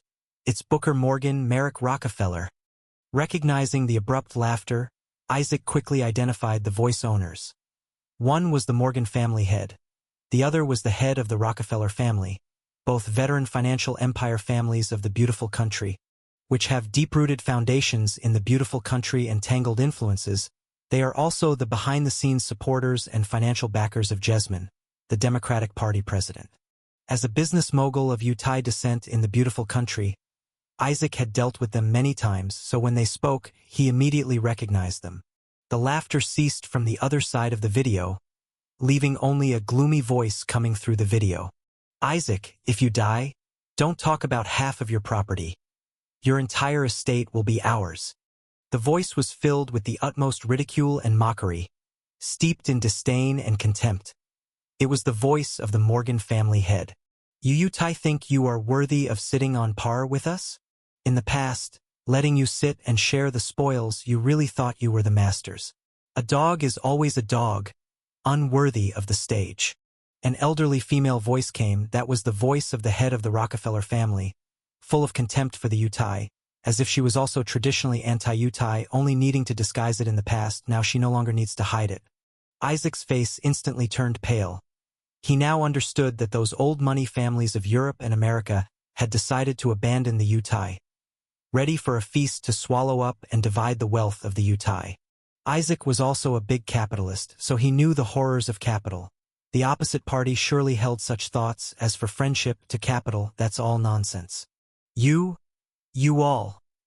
Isaac's lips quivered, both astonished and fearful, his worst fears coming true. "Rest assured, we will inherit your wealth well. You may go in peace. Don't blame us for being unkind. You brought the trouble of the Jekka Group upon yourself. We are all adults, need to be responsible for our own actions." The mocking voice from the computer continued to come through. Discrimination against Yutai in European and American society had never really disappeared. It's just that the modern society needed to disguise it. Now it didn't need to anymore. "You bastards. Don't let me return to the beautiful country." Isaac was furious, his face twisted, livid. He was not dead yet, but the other party had already started researching how to consume his fallen corpse, which made him both loathe and be saddened inside. After all, the Yutai were still inferior in status in European and American society. When facing a life-and-death crisis, the first to be seized and sacrificed by other financial groups to devour. Beautiful country. Is this how you treat your allies? Ernesto was equally stunned by this change, looking incredulously at Jesman on the video, and the two heads of financial groups who refused to show their faces. Then his fury surged straight to the brain, grinding his teeth, wishing to dive into the computer and bite those bastards on the other side. Jesman's face was somewhat embarrassed, saying, "Ernesto, it seems the computer has a glitch. I'll fix it first. The alarm system sends out warnings, not good, there's an outbreak of foreign enemies invasion, seems to be. It is the genetic warriors of Jekka Group, they're here, they've broken in." Ernesto was just about to angrily criticize the beautiful country's betrayal, when suddenly the piercing alarm sounded inside the command room, along with violent gunfire. The guards showed terrified expressions, stepping back incessantly, as if seeing something frightening. Ernesto quivered all over, he slowly turned his head.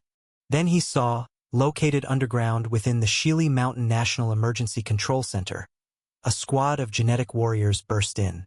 These genetic warriors were clad in biological armor, carrying out a mass slaughter of the entire guard force. One soldier after another fell under the gun barrel of the genetic warriors. "Ernesto, my friend, take care." Jesman on the other side of the computer heard the commotion, showed Ernesto an apologetic smile, then ended the communication. Ernesto sat dumbly on the chair, without any struggle, because he knew whatever he did now would be futile.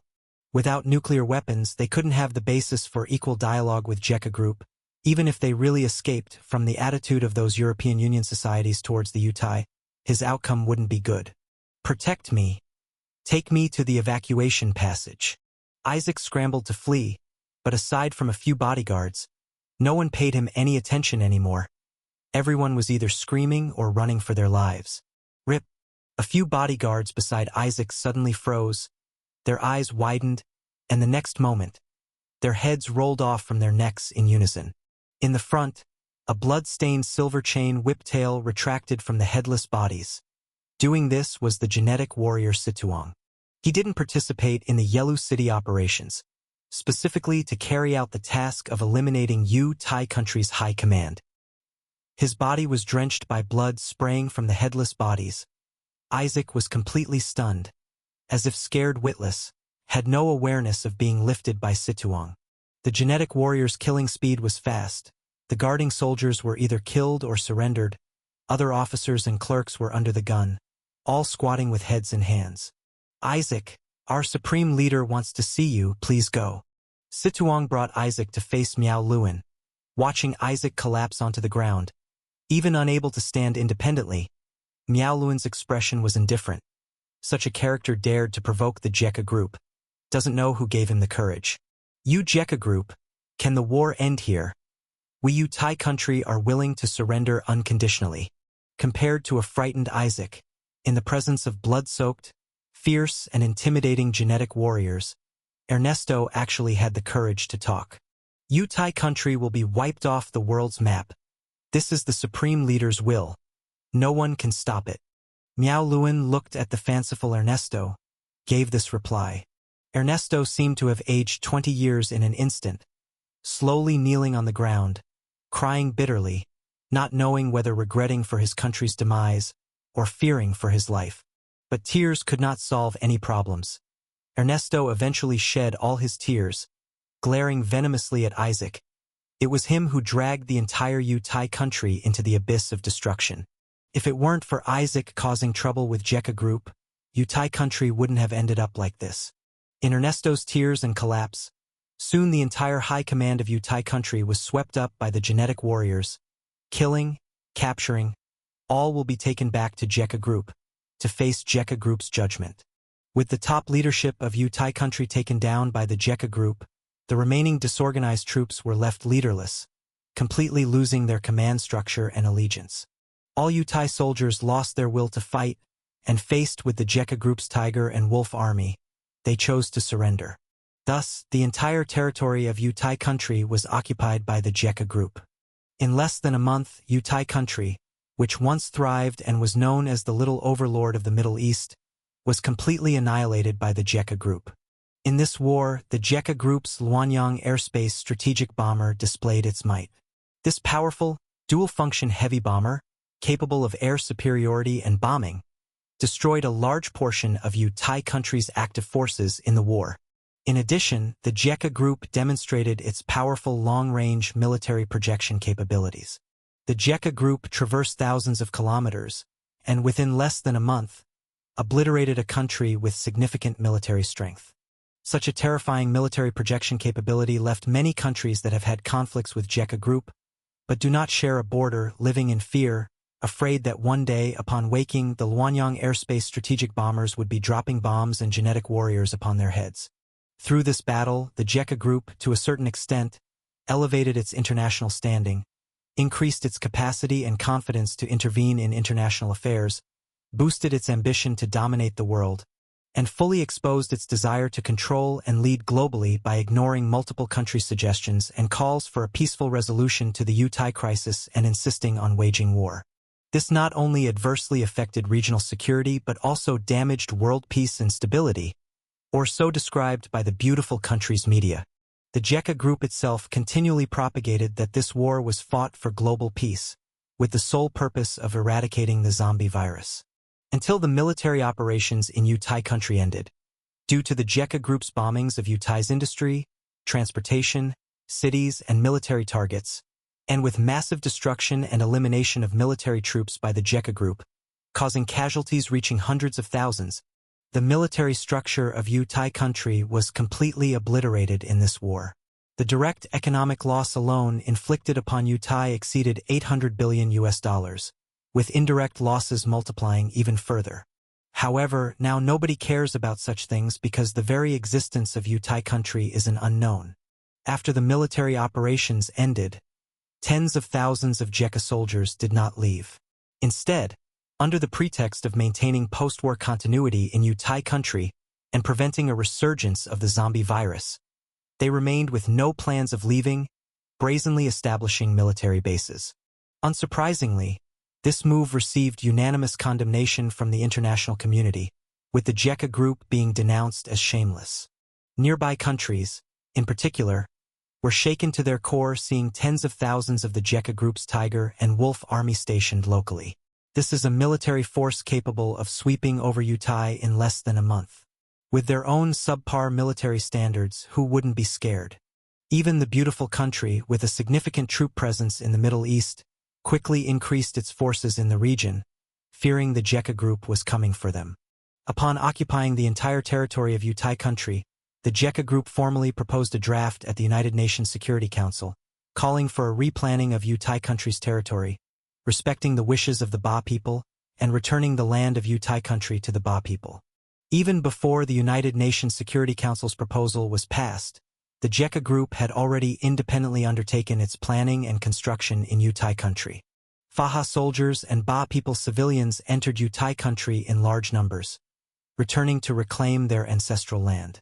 Under the leadership of Phaha soldiers, a new regime was established locally and immediately signed a comprehensive package agreement with the Jekka Group, fully aligning economically, politically, and militarily towards the Jekka Group, for instance, joining the Dragon Coin Economic Alliance, opening military bases for Jekka Group garrison, joining the South Alliance, becoming the first country outside Southeast Asia to join the South Alliance, among others. It was evident to the discerning that the Jekka Group had long been in cahoots with the Phaha force. That's why they couldn't wait to jump out, impatient to declare the restoration of Ba rule in Thai country as legitimate, while also giving a proper excuse for the Jekka Group to remain locally. After all, now that the master of Thai country has changed to Phaha, and now it is Phaha who pleads for the Jekka Group to stay, to protect its member country in the South Alliance, the Jekka Group stationing is justified.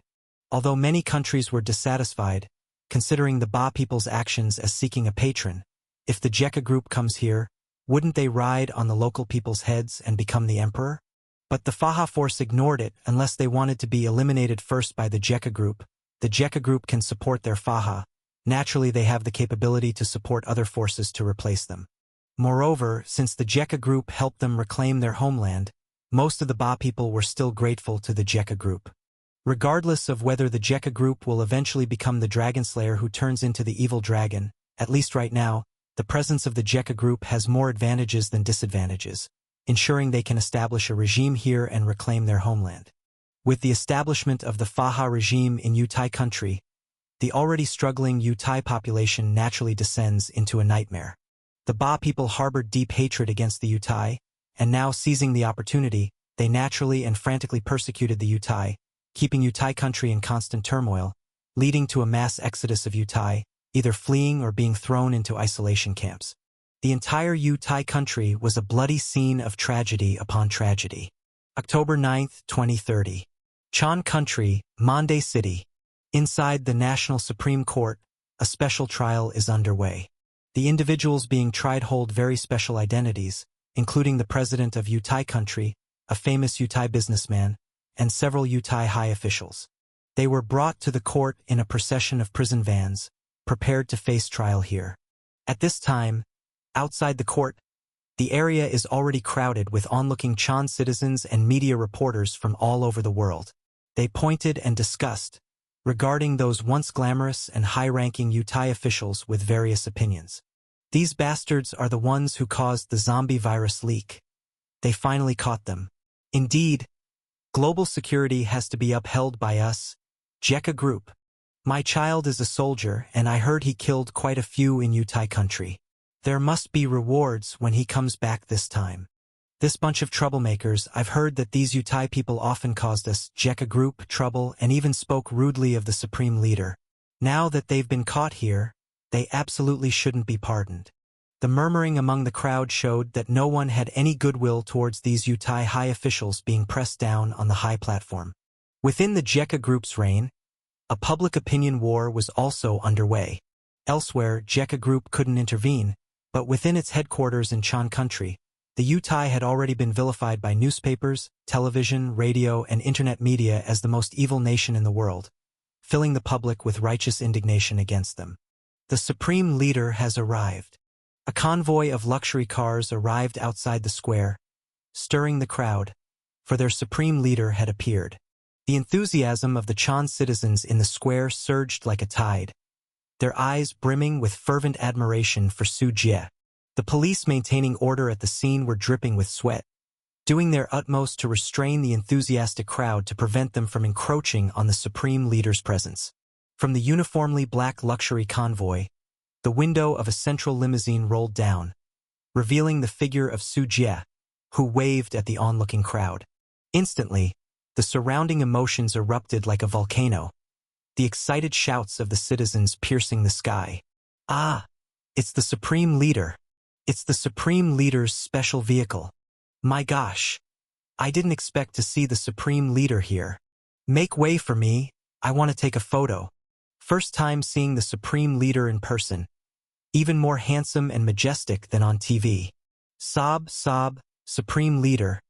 Thank you for leading us out of suffering. I will erect a shrine for you, offering my devotion daily, wishing you a long life. The citizens were so overwhelmed with excitement that they completely blocked the road. This was the current state of Su Jie in Chan Country. Do not neglect my people. Su Jie opened the car door and stepped out, immediately followed by the genetic warrior escorts of the convoy, ensuring Su Jie's safety, their vigilant gazes continuously scanning the crowd. Some reconnaissance abilities were activated, and any explosives or firearms present couldn't escape the genetic warrior's eyes. Su Jie was the very essence of Chan Country. Any mishap could occur, but absolutely none could befall Su Jie. In the end, after shaking hands, taking photos, signing autographs, and speaking kindly with some citizens, expending considerable effort, the convoy was finally able to proceed. Arriving at the platform temporarily set up for the trial, Su Jie saw Isaac, the mastermind behind the trouble caused to Jekka Group, as well as Ernest and other high officials from Yutai country. This was the first meeting between the two parties, though in such a meeting context, it was definitely beyond Isaac's expectations. President Su, I am willing to offer my entire wealth. I am willing to submit to Jekka Group. Upon seeing such an important figure as Su Jie, the dispirited Isaac seemed to regain some spirit, groveling like a lapdog, begging for Su Jie's forgiveness, preparing to give everything for a chance to live, even if the success rate was only 1%. You've achieved such great success in business. How can you still be so naive at this time? Su Jie, hearing his plea, shook his head and chuckled. From the moment you provoked Jekka Group, your life no longer belongs to you. Accept the trial properly. Those Yutai people you harmed, they are down below thinking of you. Having said this, Su Jie no longer paid attention to Isaac's desperate pleas and proceeded to the gallery. Now I announce that the South Alliance International Military Tribunal will officially hold an international trial against the main war criminals responsible for the deployment of the bioweapon virus by Yutai. Among these people are, this is a trial of peace versus war, civilization versus barbarism, justice versus evil. The trial procedures began on-site, conducted by 14 judges from South Alliance member countries and witnesses and testimonies from the Ba people. The trial was broadcast live globally, attracting media from around the world to flock in. When the trial began, a large amount of first-hand original materials and testimonies from hundreds of people systematically uncovered and enumerated the planning of the zombie virus research by the Yutai government and military, as well as the heinous crimes committed. At the conclusion of the trial, the gavel was struck by the judge, announcing the verdict as follows. Now the verdict is as follows. Yutai country's Butler Isaga, found guilty of crimes against peace, war crimes, crimes against humanity, sentenced to hanging. Yutai country President Ernesto, found guilty of crimes against peace, war crimes, crimes against humanity, sentenced to hanging. Balder Castro, Yutai country Minister of Defense, found guilty of, at the same time, because of the countless crimes committed by Yutai country, whose lands were plundered through unjust means, the local Ba people organizations hope to establish a brand new nation, Faha country. After careful consideration, we will conduct a public referendum in Yutai country to determine, based on the will of the local people, whether to establish the new country. One by one, the verdicts were announced, all being death sentences. Among the high-level officials of Yutai country being tried, some faces were ashen. Some were so scared they wet their pants, and some refused to accept reality and cursed wildly. But no matter how they struggled, the verdict would not change one bit. Since this was broadcasted live worldwide, the moment the verdict was announced, the news spread globally. The Yutai dispersed across the world were all filled with a mixture of shock and anger. Most of them were Zionist restorationists of Yutai. Now seeing Yutai country's high officials being tried, and even the possibility of returning Yutai country to the Ba people and establishing a Faha country, what a ridiculous referendum. The local Yutai were already being persecuted by Faha soldiers and put in isolation camps. How could they possibly participate in a referendum? It's obvious they intend to establish Faha country without even pretending otherwise, which was completely unacceptable to them. However, these people were unaware that while they were still worried about the future of Yutai country, a disaster was already starting to sweep towards these dispersed Yutai across the globe. Beautiful country, Los Angeles, Beverly Hills. This is the famous luxury residential area in beautiful country, located very close to Hollywood, and many Hollywood stars reside here. Marion Mecco threw an ashtray at the TV, shattering the screen that was broadcasting the trial live, and cursed loudly, "Bullshit, what kind of bullshit trial is this? Clearly targeting us Yutai. It's completely unfair." As a Yutai, Marion is a renowned tycoon, with extensive business ventures including financial services, investment banking, finance companies, real estate, mining, energy, mixed agriculture, brewing, and non-profit organizations. His personal fortune amounts to $12 billion, and that's just personal assets, not including his companies. Despite his diverse businesses, this consortium formed by uniting numerous Yutai merchants, who came from all over the world, through means such as blood relations, religion, and marriage, forming a monopoly capital group with a big bank as the link, controlling a series of business conglomerates. This consortium is named the Meiku Consortium, a large monopoly capital consortium that originated in finance and is controlled by Yutai. This consortium's influence extends not just within beautiful country, but its reach has long expanded worldwide, ranking among the top 10 leading consortia in beautiful country. No one knows exactly how much wealth the Meiku conglomerate controls, Taking any one of its companies alone would already rank among the top 500 in the world, demonstrating the immense power of the May-Cook Consortium. However, since he was not of the same mind as Isaac, Marion did not involve himself in Yutai country's affairs, only providing money and effort when the Yutai were attacked by Jekka Group. Though he had issues with Isaac as a Yutai, seeing what Yutai country was subjected to, about to be wiped off the map, he was filled with furious anger. The Yutai had wandered for so long dreaming of establishing a country, now ruined in the hands of Isaac, that idiot. "Darling, what's wrong with you?"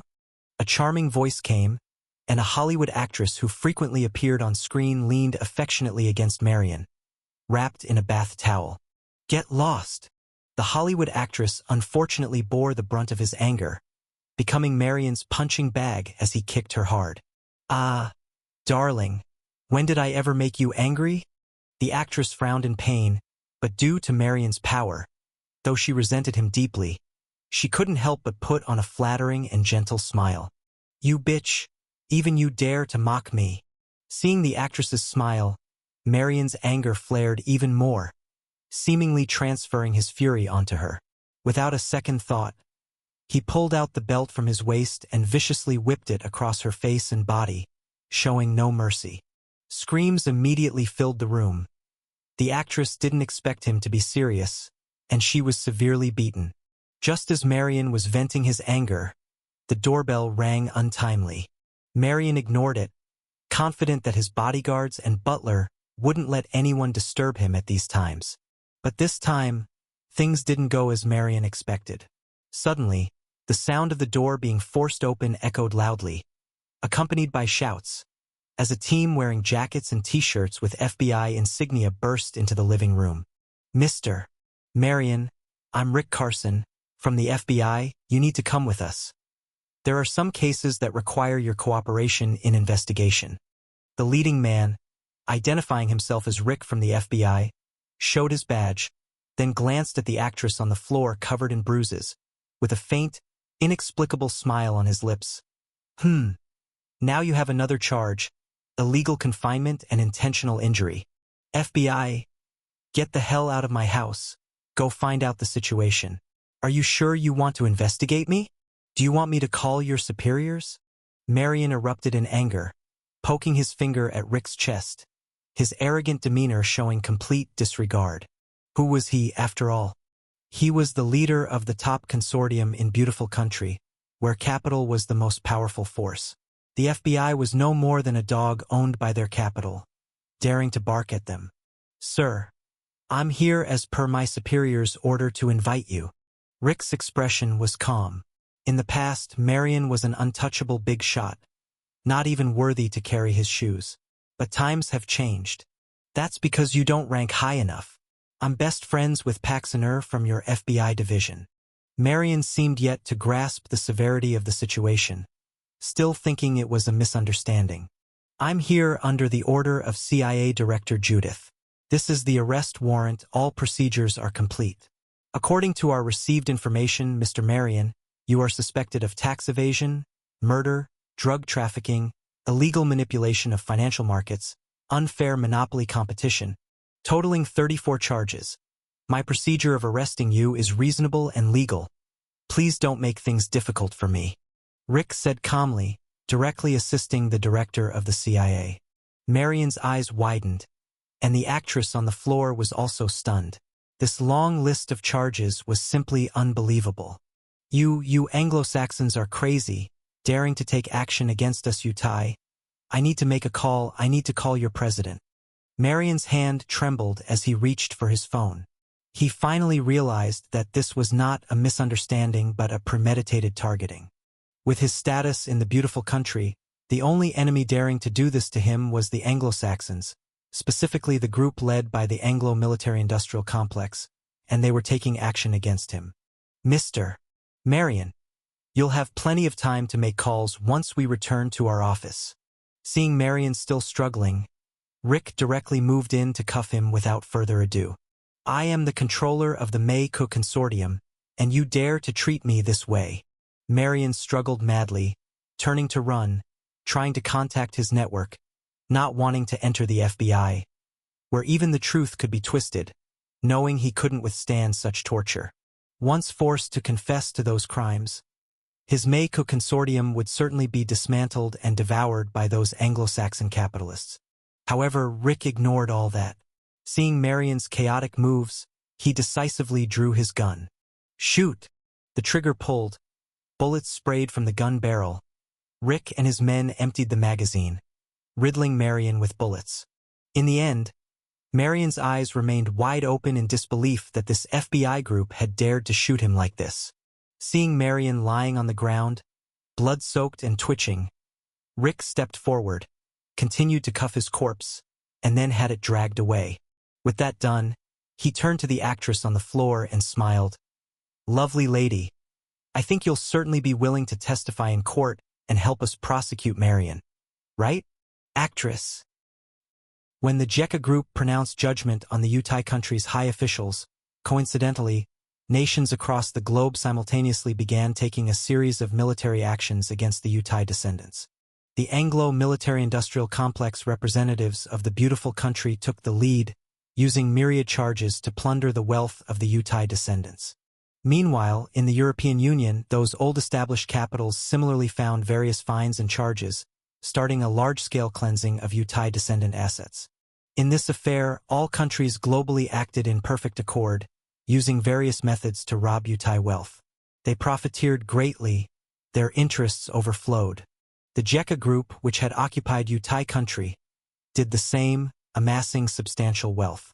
Indeed, it's this global harmony that caused Yutai descendants' forces to dissipate worldwide like melting ice and snow. Having controlled wealth, they now had become fat sheep drawing packs of wolves eager to bite into them. With the end of the war in Yutai country, countries around the world began to plunder the wealth of the Yutai people. This is a grand feast of wealth division. The wealth controlled by Yutai capital is extremely frightening. As strong as the beautiful country, which has always been the backstage supporter of Yutai country, yet when it comes to taking advantage of the Yutai people, it leads all other countries. The assets owned by the Yutai people in the beautiful country are enormous. By dividing and annexing the wealth of Yutai capital, the beautiful country can be said to have grown fat in one gulp, even paying off a large part of its international debt running into hundreds of billions of US dollars. Because the Yutai people particularly like to enter the financial industry, many big Yutai capitalists are actually behind the debt of the beautiful country. It must be noted that the main holders of the beautiful country's foreign debt include foreign and domestic investors.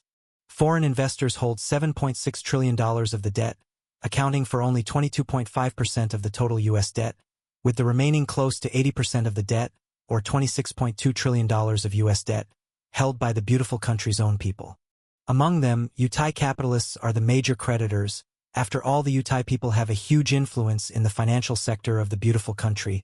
Even the Fed is under their control.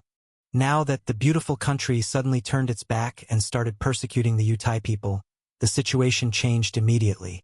Originally, the beautiful country's debt kept accumulating each year, unable to be repaid, yet having to bravely borrow new debt to repay old debt, as it is a matter of course to repay borrowed money. But in this world, there is another way to clear debts, that is, as long as the creditor is gone, the money owed is naturally written off. Thus, a crazier persecution took place in the beautiful country. Many Yutai capitalists were sent to jail on a variety of charges, and then these people were often forced to commit suicide with 7 shots in the back for various reasons, never able to leave prison. Once the creditor dies, the money owed is naturally written off. The beautiful country not only doesn't have to repay the money, but can also confiscate the Yutai people's assets and earn a profit, a double win. The beautiful country wins twice. Because without the monopoly and exploitation of Yutai capital, paying off foreign debt was like removing rotting flesh. The domestic economy of the beautiful country actually improved significantly. It can be said that apart from the Middle East being intervened by JECA group making the beautiful country unhappy, the demise of the Yutai people not only didn't affect the beautiful country, but instead benefited it greatly. Other countries were no different. Everyone made massive wealth from the Yutai people's gold mountain. As a result, in the following 2 years, the global economy was in great development, with countries busy digesting the wealth earned from the Yutai. Although small frictions occurred internationally from time to time, no major conflict broke out. Even the JECA group, like a honey badger reborn, if not fighting, then on the road to fighting, was docile in these 2 years, digesting the massive wealth earned from Yutai country, rigorously cultivating internal strength. In 2 years, Jeka Group only launched a new product that enhances male potency, called the Tianyuan Xiongfeng pill. Its effect was much better than Viagra. Once it was introduced, it received unanimous praise from men worldwide, sold out, and became another flagship product of the Jeka Group. In other areas, the Jeka Group's influence on the world is growing deeper. Various pharmaceutical and health products, hair growth, weight loss, vision correction, whitening, male potency, etc., customers covering billions of people worldwide. Biological batteries have become the new favorite of major global new energy vehicles. New energy vehicles enhanced with biological batteries are continuously replacing old fuel vehicles, with an increasing proportion, causing global oil prices to further decline. Cheap electricity, ultra-long endurance, and safety make new energy vehicles the mainstream in the current car market. And Jeka Group profits endlessly through the sale of biological batteries and the Jeka tax. The Kunping rocket has become the cheapest and most cost-effective commercial rocket globally, aiding the rapid development of human satellite networks, with Jeka Group's own satellite network even spreading throughout space orbit. Major insect farms and pig farms are also spread across Southeast Asian countries. Nightmare Park ghost houses open throughout Southeast Asia, attracting a large number of tourists to experience every year. In the blood gold industry, because of Jeka Group's deep pockets, besides the 600 million people under Jeka Group, more than 1 billion people have joined the blood gold industry outside Jeka Group. As there are too many poor people in the world, they can't resist Jeka Group's money-spending offensive. The influence of Dragon Coin has also, in the process, become the hottest currency in recent years. Because Dragon Coin is tied to many of Jeka Group's unique products, without Dragon Coin foreign exchange, you can't buy those unique products. Other products can be smuggled, but not biological batteries. Not just cars, but various phones and other electronic products also depend on biological batteries, which makes Dragon Coin very strong, and more countries are starting to lift restrictions on Dragon Coin, lifting bans on Jeka Group's products, starting to actively store Dragon Coin as foreign exchange to buy Jeka Group's unique products. Even the beautiful country has begun discussing in Congress several times to lift sanctions against Jeka Group. However, since Jeka Group threatens the beautiful country's interests in other aspects, the beautiful country has not yet made up its mind. Just economically, Jeka Group's own revenue plus the countries under its rule. The South Alliance has already become the world's third largest economy, surpassing Japan, Germany, and India.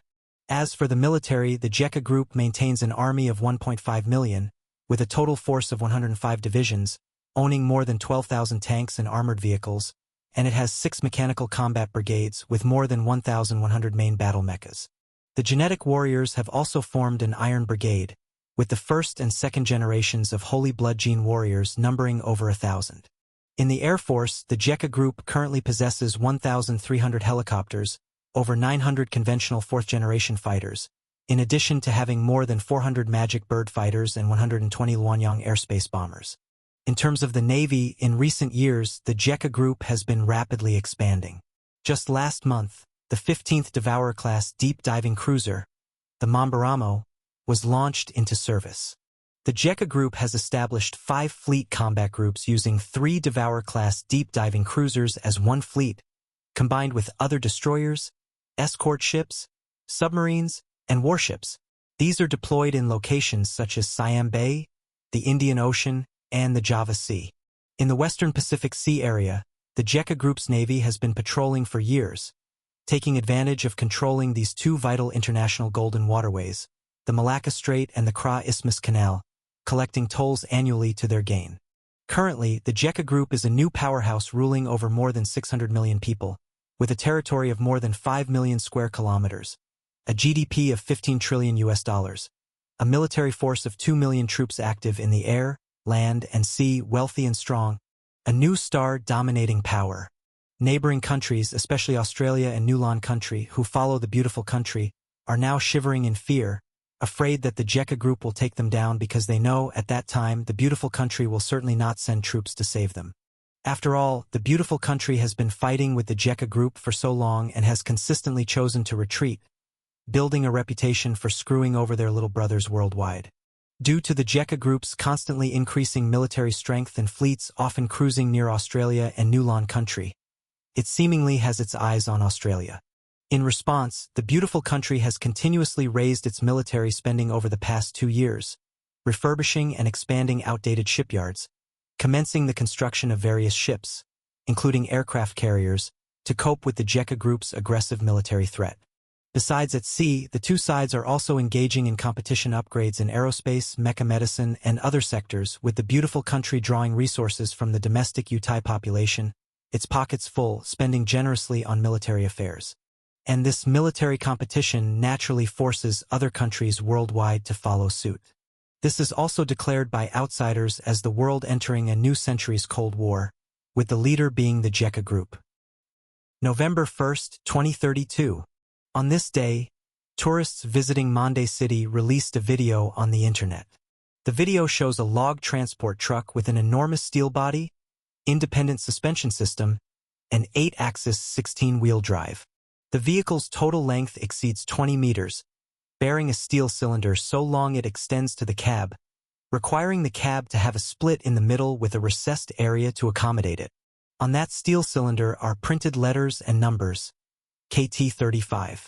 Everyone who saw this video, especially those military experts, couldn't help but gasp because this was evidently an intercontinental missile launch vehicle. JECA Group abruptly releasing such a video immediately caused global tensions to shift, with countries worldwide turning their attention to it. This was the first time the JECA Group publicly disclosed its intercontinental missile. While everyone was puzzled by its intent, on the same day at the United Nations Security Council, the JECA Group's representative suddenly put forth an application, requesting to become the 6th permanent member state. This news, unsurprisingly, immediately caused a huge stir at the meeting site. Although Japan, Germany, and India frequently apply to become permanent member states, with India having been rejected 6 times, this time the applicant was the JECA Group, and its significance was entirely different. The JECA Group was renowned for its impressive stature, and the demands it made could not be taken as lightly as those of Japan or India. Even the beautiful country had to take it seriously. By the next day's voting and deliberation session, as if pre-discussed, the JECA Group's application was met with strong opposition from the beautiful country, the Great British Empire, and France, the 3 permanent member states. And many other countries around the world also cast negative votes, with supporting votes not even reaching half of the world's countries. The Japanese representative frankly stated that they were more capable of becoming a permanent member state than the JECA Group, calling the JECA Group a fierce war-crazy entity unfit to become a permanent member state. Because permanent member states hold veto power, the JECA Group's first application to become a permanent member state failed. Not long after the meeting ended, 3 days later, the JECA Group suddenly announced major news. On November 5th, the JECA Group's military will, alongside Monday City, conduct a test launch of an intercontinental ballistic missile carrying a simulated nuclear warhead over a related open sea area 18,000 kilometers away in the Pacific Ocean. Meanwhile, the JECA Group will also conduct a nuclear explosion test on an uninhabited desert island, where surrounding ships must avoid venturing inside. This news shocked countries worldwide, and everyone finally understood why the JECA Group suddenly proposed joining as a permanent member state at this time. The JECA Group possessed a nuclear bomb, and not only that, it also had the capability to deliver nuclear bombs over long ranges. In fact, true major nations knew that the JECA Group had been developing nuclear weapons in recent years. After all, the research and manufacturing process of nuclear weapons leaves many traces to follow.